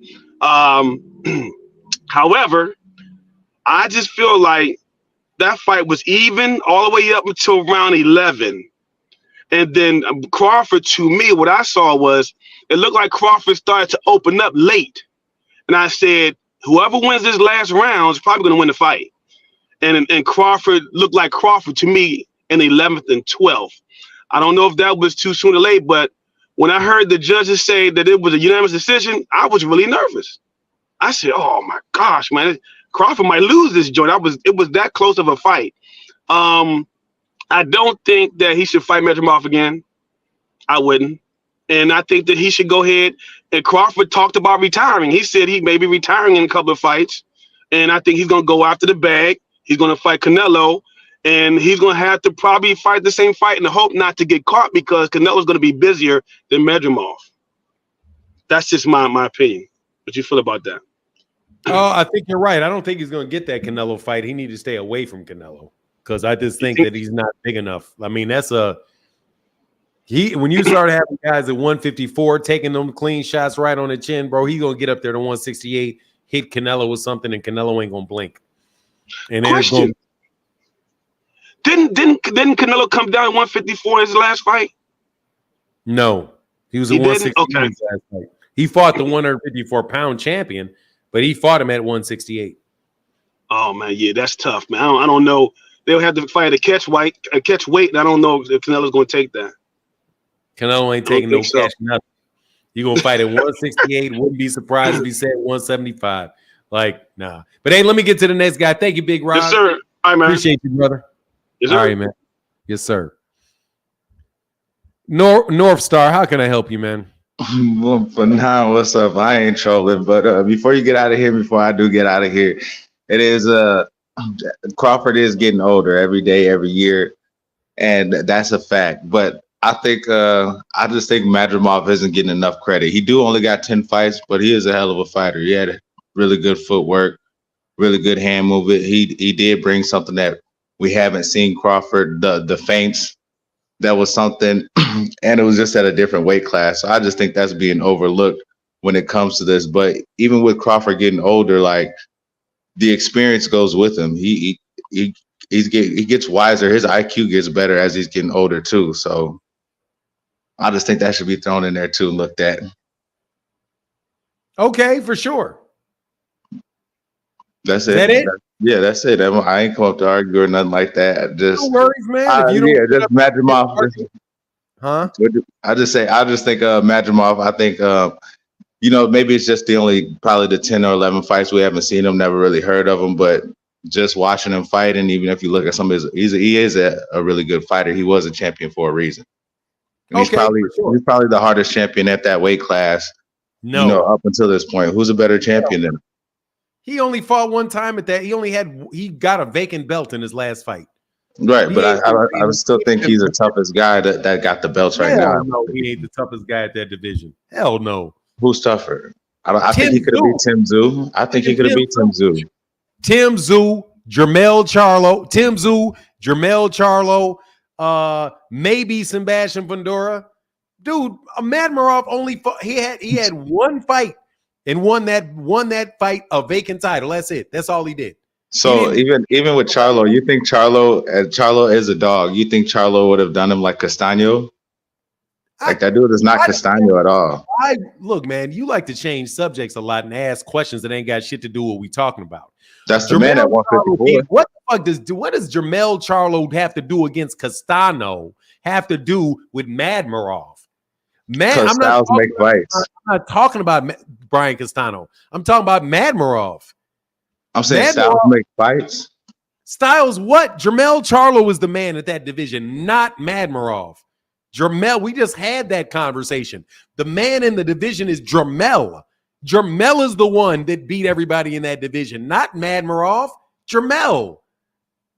Why are you trying to give the guy that has one championship fight win for a vacant title and lost his belt? You're trying to put that man up with the guy that literally collected all of the belts for that division over the course of 5 years. One of the viewers that came up after me had brought up that Madrimov was like ranked 3rd in the world, and he was up as a mandatory for Charlo at the time. He was a mandatory for Jermell. That's what I'm saying. That's what I'm saying. If you let me finish. Bro, Jermell's the champion, bro. You're not going to put a guy that got one title, didn't even have a title defense, won a title, a vacant title against somebody whose name we do not know. And the only reason he got the vacant title of the fighter that we do not know is because Jermell moved to 168. Other than that, dude, Madrimov ain't beat nobody in that weight division. Jermell did it. Jermell beat everybody in that division. Jermell beat Tony Harrison. Jermell beat Rosario Banana. Jermell beat these guys. Jermell beat Brian Castano. Jermell is the guy that beat him. Jermell beat Erickson Lubin. And I'm just saying, and in the fights that I've seen Jermell fight in his style and up against other styles, had he gone up against Madrimov in his style, like Madrimov is a good fighter. Dude, you want to do this shit about styles? Jermell Charlo won every belt in the division. Every one. Only one guy did he beat that had more than one belt. Okay, Jason Rosario beat J-Rock, who held the IBF and the WBA. J-Rock beat Jarrett Hurd, who was a unified champion, who won that belt off Erislandy Lara. Jermell won the WBC in the ring. He won the WBA and the IBF by beating Rosario. And he beat the WBO. Bro, there's no comparison between what Jermell Charlo did at 154 and what Madrimov did. Madrimov got his belt. He's got his leftover belt. Come on, man. He got his leftover belt and he lost it to Terence Crawford. I need for you to be honest, bro. I need for you to be honest for a second and stop trying to ride with your dude for the fucking ride. You're not being honest, that, bro. It's not that. I don't know why you get to taking it like that. Like, bro, because this is obvious. You have one guy who beat everybody in the division and cleared out the division. And you have a guy that literally won one vacant title and lost his next fight. And you're comparing the two like that guy's better. No, the man is Jermell. Jermell won the WBO belt off the WBO champion. He beat the WBC, got the WBC belt off the WBC champion. Right. He beat Tony Harrison in the rematch, right? He got the WBA and the IBF off of the champion in the ring. That is way more than Israel Madrimov did. Right. It's only 10 fights. That's what I'm saying is I know what you're trying to do, and you need to stop trying to do it. What am I trying to do? Because it's not. You're trying to equate Israel Madrimov with Jermell Charlo. You should stop it. The level of competition. The level of competition between Jermell Charlo and Israel Madrimov. Jermell's level of competition was way up here, and Israel Madrimov's was way down here. Absolutely. I agree with you 100%. So that's not at all what I'm trying to do. That's not what I'm talking about. Like you won that point. Watch, keep going. You're gonna. Yeah, like you won that point. I'm not here to like win a point or an argument. I'm just bringing up some of the facts. That's it. If you keep talking, you're gonna get back to Israel Madrimov being as accomplished as Jermell Charlo. You're definitely gonna. No, not at all. This is what I was saying. And the type of win that Crawford had in this fight. You're saying he's on a decline. He looks slower. He's getting older. Facts, he is getting older. Jumping up in weight, he might get a little slower. But I think I think the level of competition is very much overlooked. Madrimov is a hell of a fighter. You don't know if Israel Madrimov is a hell of a fighter or not. You've never seen him fight anybody else. I watched some of his fights before this fight. His amateur record. Who'd you see him fight? A bunch of nobodies. Who did you give me the name of the nobody that you saw him fight? Nobodies. There, you don't know his name. You should give me the name of the person that you saw. We didn't even know his name before this fight. No? Yes, we did. Yes, we did. You don't know who he fought last. You don't know. Did he win or did he not? He obviously won. Okay, so then. But you don't know who he fought because you didn't see the fight. Were they good or were they not? I agreed with you that his level of competition wasn't what Charlo's was. So what are we talking about? Did you see the fight? I watched the fights. Yes, I was not watching for the other guy. I was watching to see how this guy performs. That's going to be fighting Terence Crawford. I was watching to see how he. I don't believe you, man. I don't believe you, brother. I don't think you saw the fight. Don't believe me. What does it matter at this point? It means a lot to me because I think you're just talking, bro. Who did he fight? Name the guy he fought. Anybody he fought. I can't name nobody. They are nobodies, like I said. Then you didn't see him fight. Make it make sense, bro. Like, okay, you win. Bro, I didn't see him fight. I didn't see him fight. You saw somebody. I was watching Madrimov. I wasn't watching the other guy. Okay, really? Okay, so you watched the other guy. Where did he fight? I didn't even care about Madrimov before he was fighting Terence Crawford. What country did he fight in? That doesn't matter to me. Bro, you didn't see him fight, bro. Why didn't I see him fight? If I'm a big Terence Crawford fan, why wouldn't I go find out when we hear the opponent? Why wouldn't we go look at the highlights of the opponent to see this guy? You might have looked at a highlight film. You might have looked at a highlight film. You might have. You might have looked at it for a second just to see what hand he was, see if he was southpaw, see if he was orthodox. You may have seen like a combination of things. But brother, if you see somebody fight, if you watch the whole fight, you should be able to tell me who at least the last person he fought was. Why? Because you saw the fight. If you saw the fight, you should be able to tell me. I watched Madrimov. I didn't care who he was fighting. I already know he won. I already knew he was 10-0. I didn't care about that. Did the fight? Oh, he was 10-0? He was 10-0 when he fought? The guy that you saw fight, or was he 9-0? When you saw him fight? Doesn't even matter. Brother, he was 10-0. He was 10-0. He was 10-0. Even though he's probably 9-0, I might have been wrong. Fanon. That's the difference between you and I. I can say I might be wrong. Let's stop this shit, okay? Let's stop this shit. Stop what shit? The shit where you act like you've seen this guy fight before. I said I watched his fights leading up to this Crawford fight. That means if you watched his fights, you should be able to tell me who you watched him fight. Why does it matter if he beat them? Because I don't believe you watched him. Okay, then you don't believe it. So for now, let's move on. Why? How would I move on? Because okay, somebody fight, and I'm having a hard time believing that you actually saw him fight because you can't name who he was. Because the actual point that I was making up here is that the man at 154, which is Charlo's, the man at 154.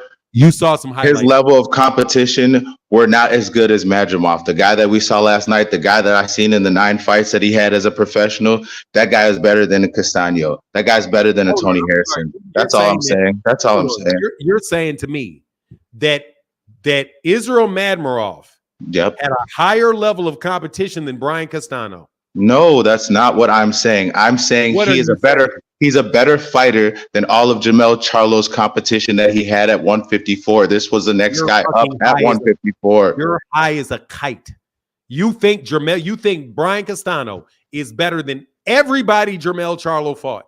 No. Why do you keep saying what I'm not saying? I'm saying. Okay, so I'll say what I said again that I've been saying. I'm saying Israel Madrimov is better than all of those other champions at 154 that Jamel Charlo fought. That's what I said. You said. So Okay, I you're think telling me. I don't think Castano You're telling could me beat Israel Madrimov. Madrimov. Stop this shit. You're telling me that Israel Madrimov is better than everybody Jamel Charlo fought at 154 that he got belts off of. I believe so. You've never seen him fight before. I watched him fight this Saturday. I watched this. Who He's only did had he 9 fight? fights. He's only had 9 fights. So He's only you're had telling 9 me- fights. so how do He's only you had know? 9 fights. He's 29 years old How with do 9 you professional know? fights and a very good amateur resume. How do you know then? How do I know what? Yeah, Fanan? who did Jamel fight for the championships? Who? You were just listing him off. He lost to Tony Harrison. He lost to Tony Harrison, so he had to win that one again. He had to win that again. North Star, you are a casual fan like us, son of a bitch. So why are you so mad? Why are you so mad? Why can't you put me in my place correctly? Why can't you put me in my place correctly? Stop this shit.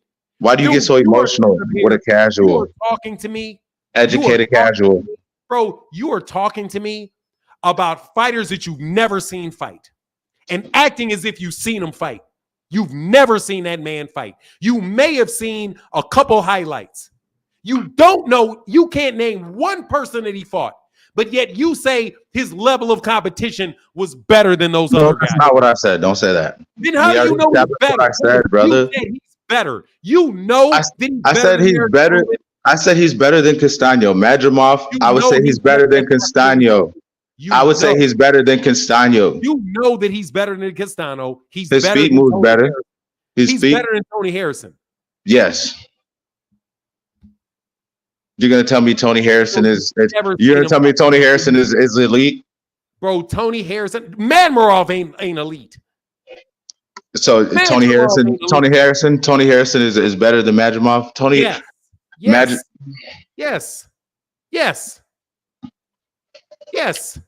That's your opinion. And how would you know? Because you've never seen Madrimov fight before. But this one time. Have you watched him fight? Has anybody watched Madrimov fight besides his the vacated title fight to go 154? So name the other guys he fought. Yes. You got it pulled up right there. Look at you. Go ahead and read it off. Read it off. That's what you do. You're the analyst. This is your specialty. This is your lane. You're supposed to know all these names and whatnot. But you know what I'm talking about. That's why you get so emotional. Dude, I get emotional this because you do for a living. Being, this is what you do for a living. Now let me tell you. I'm making a good argument as a casual. Bro, you jump up here not knowing what the fuck you're talking about, saying a bunch of shit that's not true, talking about people you didn't see fight, and comparing them to other people you didn't see fight. Fanan, so you're saying you think? Oh, of course you. I actually, this isn't actually far fetched. Based on how you've been going about, I could see you thinking how you think. But with all that said, I do appreciate coming up, and I do rock with you. Bro. You know, do me a favor, and Madrimov, he's a good fighter. He's a really good fighter. That dude's footwork is good. He's a switch hitter, just like Boots and Crawford. I'm gonna throw your ass in the back. You did it already. That's all good. I'm not worried about it, bro. Stop fucking talking over me. I'm not worried about it. Did you see Zhang fight Joseph Parker? Yeah. You saw that fight? Yeah. That was You're lying. Yeah. Joseph Parker beat Zhang. No, you saw the fight. Did you see the fight? See it. What are we doing here for now? I'm asking if you saw the fight. Did you see the fight? And I answered the question. I answered the question. Then you told me what I did. Okay, I gave it. Yes, I did. Because then you told me no, I didn't. I gave you the answer, and then you told me the answer. Did you see the fight or not, bro? Did I? What did I say? I didn't hear you. Oh, yes, you did, because you answered. Did you see the fight or not? I'm not gonna play for them. You know these word games with you like that. The answer is no, you didn't. You didn't see Zhang fight Joseph Parker? Did I or didn't I? Because you're gonna tell me if I did. I did. Question: did you or did you not? Did you see it? No. Did I see the fight? Yes. Did you see the fight? Did you watch When I that? answered this question, you told me no, I saw it. Did you see the fight? What does it matter, bro? I'm asking you a question. You'll find out why it matters after you answer the question. Okay, well, yes and no, because I already answered it, and you told me my answer, Yes and now or you're no, asking me what? the Did question. you see the fight or not? Did I, Fanon? I don't know. I saw the fight. Okay, so you saw the fight. What was the undercard on that fight? The score? I don't No, know. the undercard. I didn't It ask was a boring ass fight. It was a boring ass fight. I didn't It ask was if because you of the saw the style. score. I didn't ask if you saw the You score. asked me what the undercard was. I asked if you saw the undercard. Did you see the undercard? No, I didn't see the undercard. They were Then on the you undercard. didn't see Madrimov fight because Madrimov was on the undercard. So the last fight he had was on the undercard of that fight. That's how I know you didn't see it. If you saw that that fight, was his title you saw fight? Madrimov. Madrimov fought on that card. I wouldn't watch the whole card. That was a fight I didn't even care about. That was a fight I didn't even care about because that was a fight just about the Deontay Wilder follow up or whatever from him and Joseph Parker. That's it. That's what I thought. Yeah, why would I watch the whole undercard? Those guys aren't even undercard. Since he was on the undercard, you didn't watch it on that undercard. No worries, I got you. You didn't watch that undercard. Now let me ask how many people watched that fight? Was it a popular fight? Because we established I'm a casual. So was it a big fight? Did you see the fight between Kubrat Pulev and Derek Chisora? No. Don't even care who they are. So therefore, you didn't get to see Madrimov's last fight before that because that. How many casuals seen Madrimov's last fight? Bro, I am telling you that you didn't. You told me I'm a casual. So and what? You didn't see it. Do the casuals watch that fight, the undercard? How many people bought that fight? Look, let me tell you why you're taking this fucking tremendous L you're taking. You did not see Madrimov's last two fights. You didn't see him. You didn't see him. You're talking about a guy you did not see fight. How many people saw his last two fights? I have no idea. I saw it. Are you a casual fan? Nope. Okay, well, you established me as one. But we're not talking with that. about, Okay, but with that being, we're talking about you and the fights you claim you saw. I don't know why you'd be like you're gonna take an L or this. Bro, fuck off, bro. With your bozo ass. Get the fuck on, bro. You're talking about fights you didn't watch, homie. People do that all the time, dog. They talk about fights that they did not see or could not have seen. You have not watched Ismail Madrimov fight in order to tell me whether or not you think what his record is and who he's fought. You're just saying that shit to back up Terence, but you ain't ever actually seen the man fight. Never.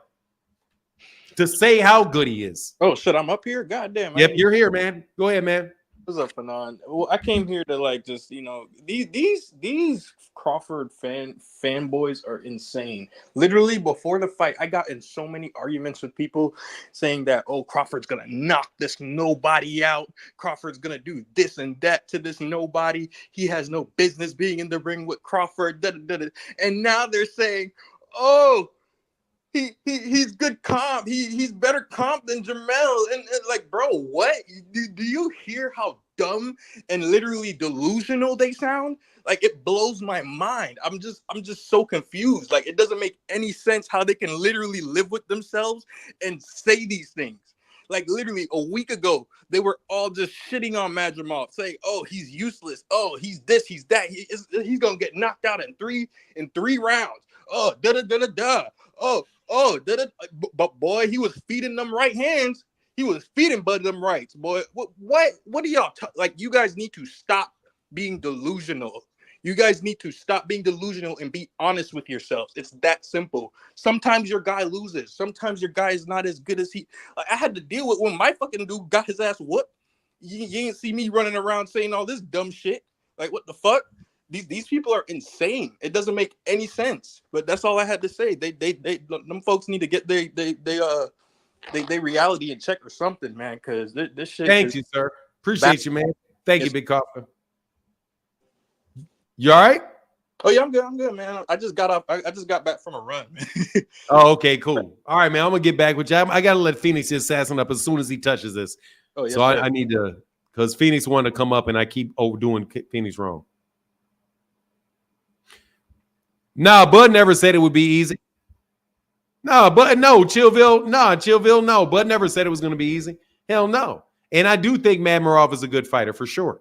I do. I'm just telling you that dude is lying about what he talking about because he ain't never seen the dude fight before. Hunter Young, what's up, man? Hey, what's going on for now? Out here taking my after lunch walk. But this the thing. A lot of people just when's the last time Crawford fought anybody who had good footwork? What'd you say? I said, when was the last time Crawford fought anyone who had very good footwork or above average footwork?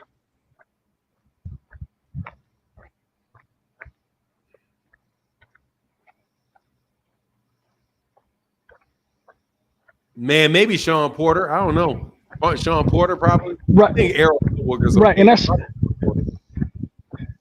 right, and that's my whole thing about this whole. Even with Spence, I was like, Spence is going to come forward. He's going to be there to get hit.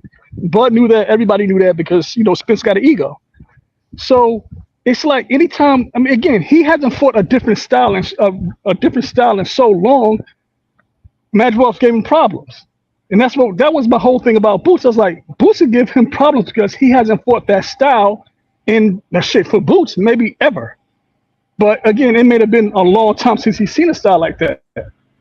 And Bud isn't like, Bud isn't young Bud where he's going to take angles, he's going to use footwork. So, he's a different fighter right now.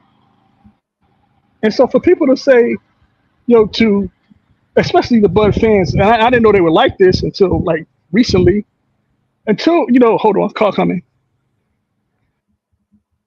Until recently, I'm like, well, hold on, Bud fans. His style has changed. He hasn't fought anyone like Madrimov. And Madrimov was probably really not that good. But again, he hasn't fought that style. So y'all need to just say he hasn't fought that style and stop making every other excuse. That's all I'm saying. Just stop making excuses. Be like, hey, man, the cat had more than what Bud expected. And, he had to fight a fight that he didn't really want to fight like that. He had to fight a fight that he didn't think was going to be that tough. Instead of making 800 excuses, just tell the truth. So that's all I had, man. Thank you, brother. I appreciate you. Thank you. All right, man. Get back. Have a good one before I pass out here. All right, for sure. Yes, sir. I got to get on my walk, too. I've been slacking, man. I've been letting my body rest for the last couple of weeks. I'll be getting back, though, soon.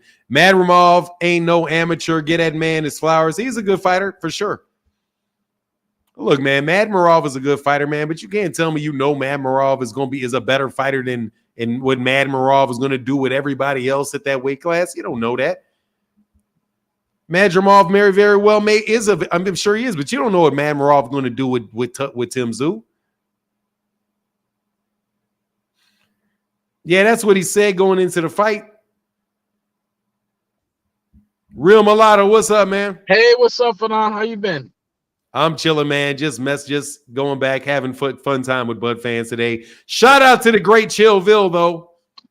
Yeah, shout out to him. I gotta say, that last guy was making it really difficult for I don't know if it was the last guy or the one before to state my case that Terence did a decent job, because he just wouldn't be honest with when you were asking him questions about Madrimov and stuff. It's just taking up so much time. He was just so annoying, honestly.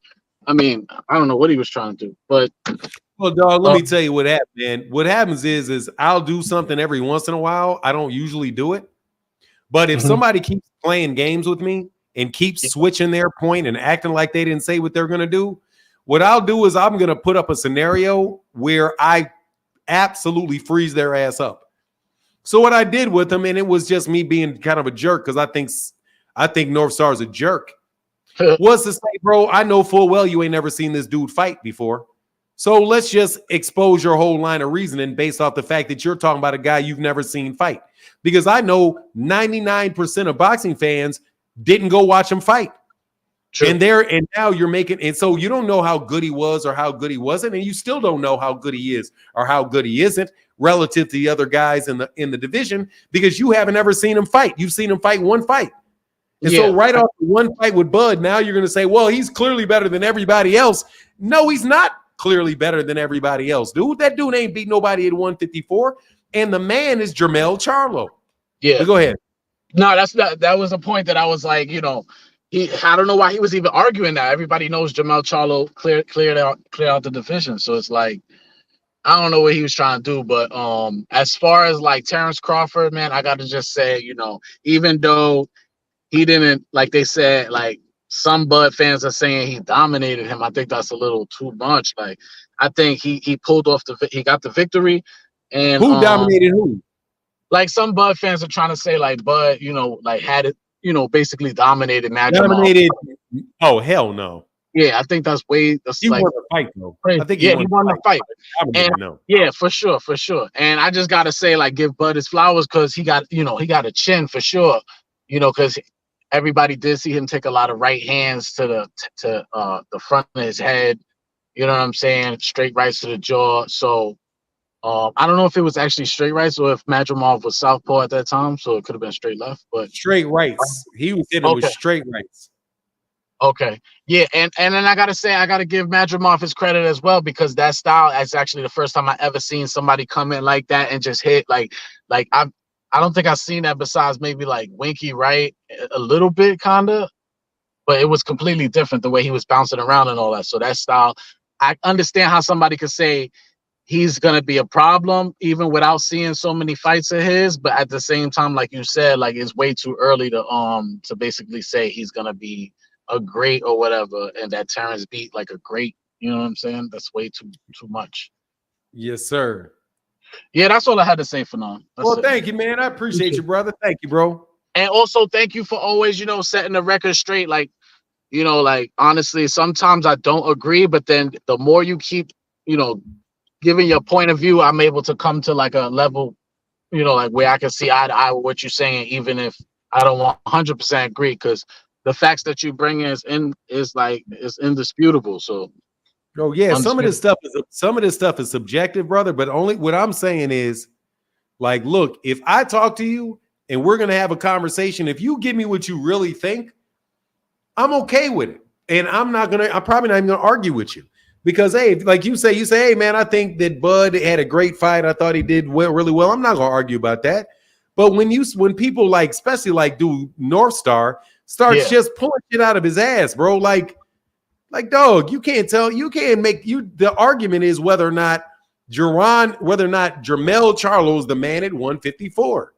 Yeah. And you can't prop up. There ain't no reason to prop up Israel Madrimov ahead of Jermell. For by any stretch, shape, ain't no way that Israel Madrimov deserves to be in the same conversation as a 154-pound champion as Jermell Charlo does. And that is just dismissing everything Jermell did because Jermell did the same thing that Terence wants to do. Terence wants to go to 168. If Terence goes to 168, loses to Canelo and comes back and is undisputed at 154, he's still the undisputed champion at 154 because he didn't lose at 154.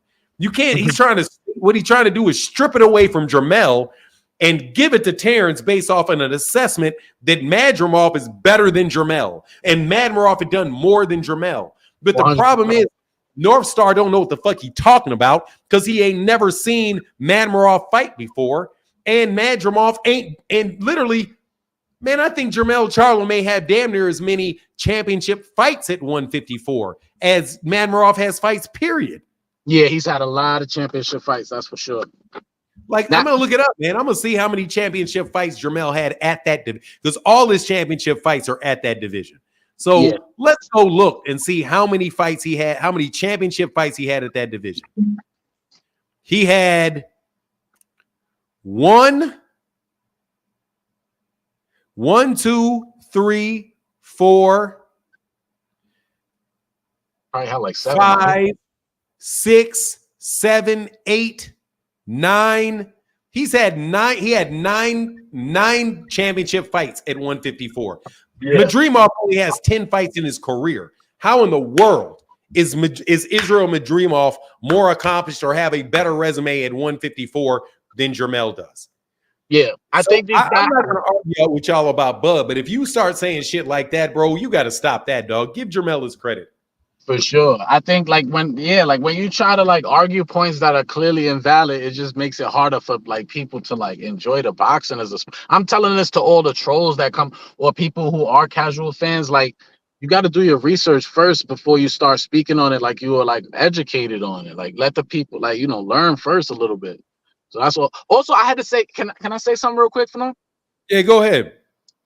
So like James Toney, I watched James Toney. He struggled against Roy Jones Jr. That's an understatement, but he moved up to heavyweight and he basically was toying with Evander Holyfield. So like, can that be some type of example of what might have happened with Crawford against Madrimov, and going forward with him moving up in weight, he might do better against different styles? Or hell no, because not with that one, because Evander Holyfield was washed. I knew you was gonna say that. Yeah, Evander Holyfield was washed when he fought James. Man, James Toney ain't beating no prime Evander Holyfield at heavyweight. James get his ass whooped. But Evander Holyfield was washed up at that time, man. He was already done. That's true. Cooked, all of that. That's true. Yeah. So I appreciate you, Fernando, for real. Thank you. All right, man. Anytime, brother. You have a wonderful day. Thank you. Thank you, man. You too, man. Get back, real mulatto. Yes, sir. Yeah, man. So, hey, North Star, please don't stop playing the games with me, bro. You trying to win a debate, dog. I'm not trying to do debates anymore. I'm trying to have real conversation. And yeah, I tripped you up, North Star. I just asked you a bunch of fucking questions I knew you didn't know the answer to, so I could prove to everybody listening that you don't know what you're talking about and you're making shit up as you go. Okay? Yes, it's reasonable for people who are casual not to know who Madrimov is. But if you don't know who Madrimov is, don't claim you do. It's okay for people who are casual boxing fans to come up here and talk. But don't act, if you are that, don't act like you're not that. Hey, the debates are fun. I don't really enjoy them, man, because I don't like people playing games with me. I don't like that, man. I don't like when people get up. Like, we can have a real conversation, man. But you out here just trying to earn brownie points and switch up your topics and all kind of stuff. All right, man. We're one caller and one caller only. I need my guy, Phoenix the Assassin, man. When somebody else in 154 make Madrimov look easy, they're going to have more excuses. I mean, no joke. Madrimov is a very good fighter. He may come back and win titles at 154. He may. But let's not act like Madrimov, like Madrimov is freaking Jermell Charlo. Let's not act like he's Jermell Charlo or Jamal Charlo, or he's somebody like Gervonta, or he's somebody like, you know what I mean? Dude, you can't even do this. This dude has never defended a title. He got 10 fights. He was obviously a good fighter. He put a good showing up for himself.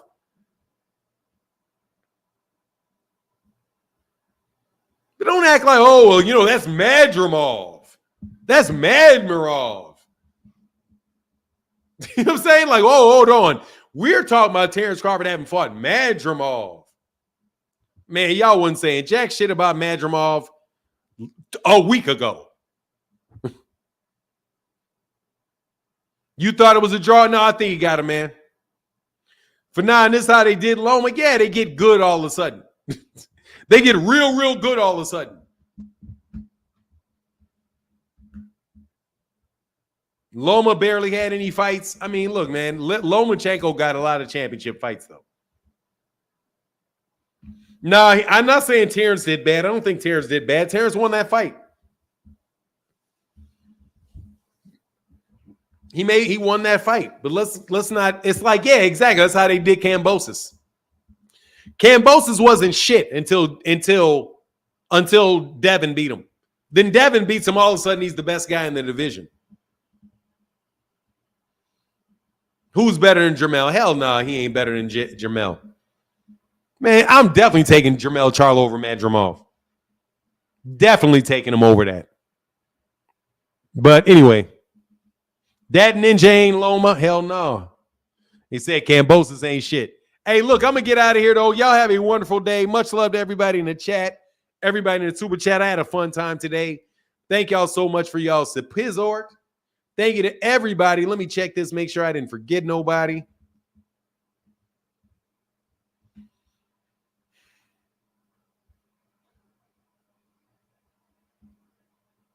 I don't think I forgot anybody. Much love to everybody in the chat, everybody in the super chat, and we'll be back tomorrow. Y'all have a wonderful day. Shout out to Chillville. Shout out to all the Bud fans that think I hate on them. I'm just having fun, bro. Man, Flyer Frequency said Kambosos over Madrimov. You know that. Oh, Khalil, Khalik. Yes, sir, I will do for sure. I'll enjoy the day. You do the same. Deuces, Franz Kafka. Deuces, Jameson Childress. And with that, I'm out. Oh, Franz Kafka is a member. I didn't know that. Shout out. And with that, I'm out. Dos Equis, baby. Dos Equis. Oh, somebody jumped on. Hold on. MH Blackwell later? Yeah, I think I am. How can I help you, Ray? What's going on for now? I'm good, sir. How are you? Pretty good, man. I just wanted to jump on. I always watch your stream, man. So I just wanted to get on and say I'm coming out of Detroit and just wanted to get my take on the Terence Crawford Madrimov fight. Yes, sir. My take on it was I don't think nobody expected Madrimov to go in there and do what he did because he's not proven at 154. So I agree with you on the Brian Castano comment from North Star or whatever his name was. I had a little different take on the fight, man. I thought Crawford was on the back foot a lot, me personally. I thought Madrimov was pushing the pace a lot, and he was bringing the fight as the champion. I don't think Crawford, as the challenger, brought the challenge to the champion. He was waiting a lot. And that was really it. I don't think he let his hands go enough, but I seen the fight going either way, either by 2 rounds or 1. So I just wanted to get my take on that. Thanks, man. I appreciate that, Ray. Come back again, man. Oh, for sure, for sure. I'll be watching, man. All right, man. Get back, Ray. That was nice. Thank you, sir. Yeah. Peace. Yeah. Hey, get back, Rick Timms. I thought one of my dedicated Terence Crawford fans was going to come here and argue with me. I got some fake Bud fans, man. You guys, the real Bud fans, need to come up here, man. Hey, Gina Garza said, Fanon, have mercy. You cooked that last dude. Hey, look, dude, North Star insults my intelligence, bro. I don't fuck around with that, bro. You know, like, I don't really like that, dog. North Star is a fairly intelligent dude that don't know what the fuck he talking about when it comes to boxing. And he thinks he can just kind of jump up here and start running his mouth. And that shit's going to get him out of his ass whooping. Dog, I ain't no casual. Who's Joe the Boxer? Who's let me in, bro? The link is in the chat, bro. You don't want to get on it. You would have been got on. Where Rick Timms is here. You know Rick and Chillville ain't feeling it, bro. They Rick and them ain't trying to get up here and talk about Bud. You know they got some of that Bud remorse from this weekend. They thought they was gonna be shining on Monday morning, and everybody jumped up and is slapping at Bud because y'all talk all that shit since last year, and he underperformed. Ain't that right? Nah, seriously though, man. Bud did his thing, man. Bud is the man. Bud's still number 1 pound for pound. Yeah, he is. I'm just joking. I'm not moving Terrence. I'm not moving him over there. Did somebody say real Bud supporter? Yeah, you a real Bud supporter, Rick, and so is Chillville. But Madrimov is going to beat Fedora? I don't know. I don't think so. I don't think Madrimov. I don't got Madrimov beating Tim Tszyu. I don't think so. And it's hard for me to see him beating him, seeing as I just saw him lose. You know? But anyway, that's me. They not fans of Bud, they fans of CBD. All right, man, and I'm out of there, dog. He said you that Delta 8. Anyway, man, I'm out. Y'all have a wonderful day, and with that, holler at your boy tomorrow. Come back later. North. What is his name? North Star. Bright guy, bro. You're a bright guy. You speak well and all that, bro. But you play too many games, dog. You play too many games. And with that, I'm out. Deuces.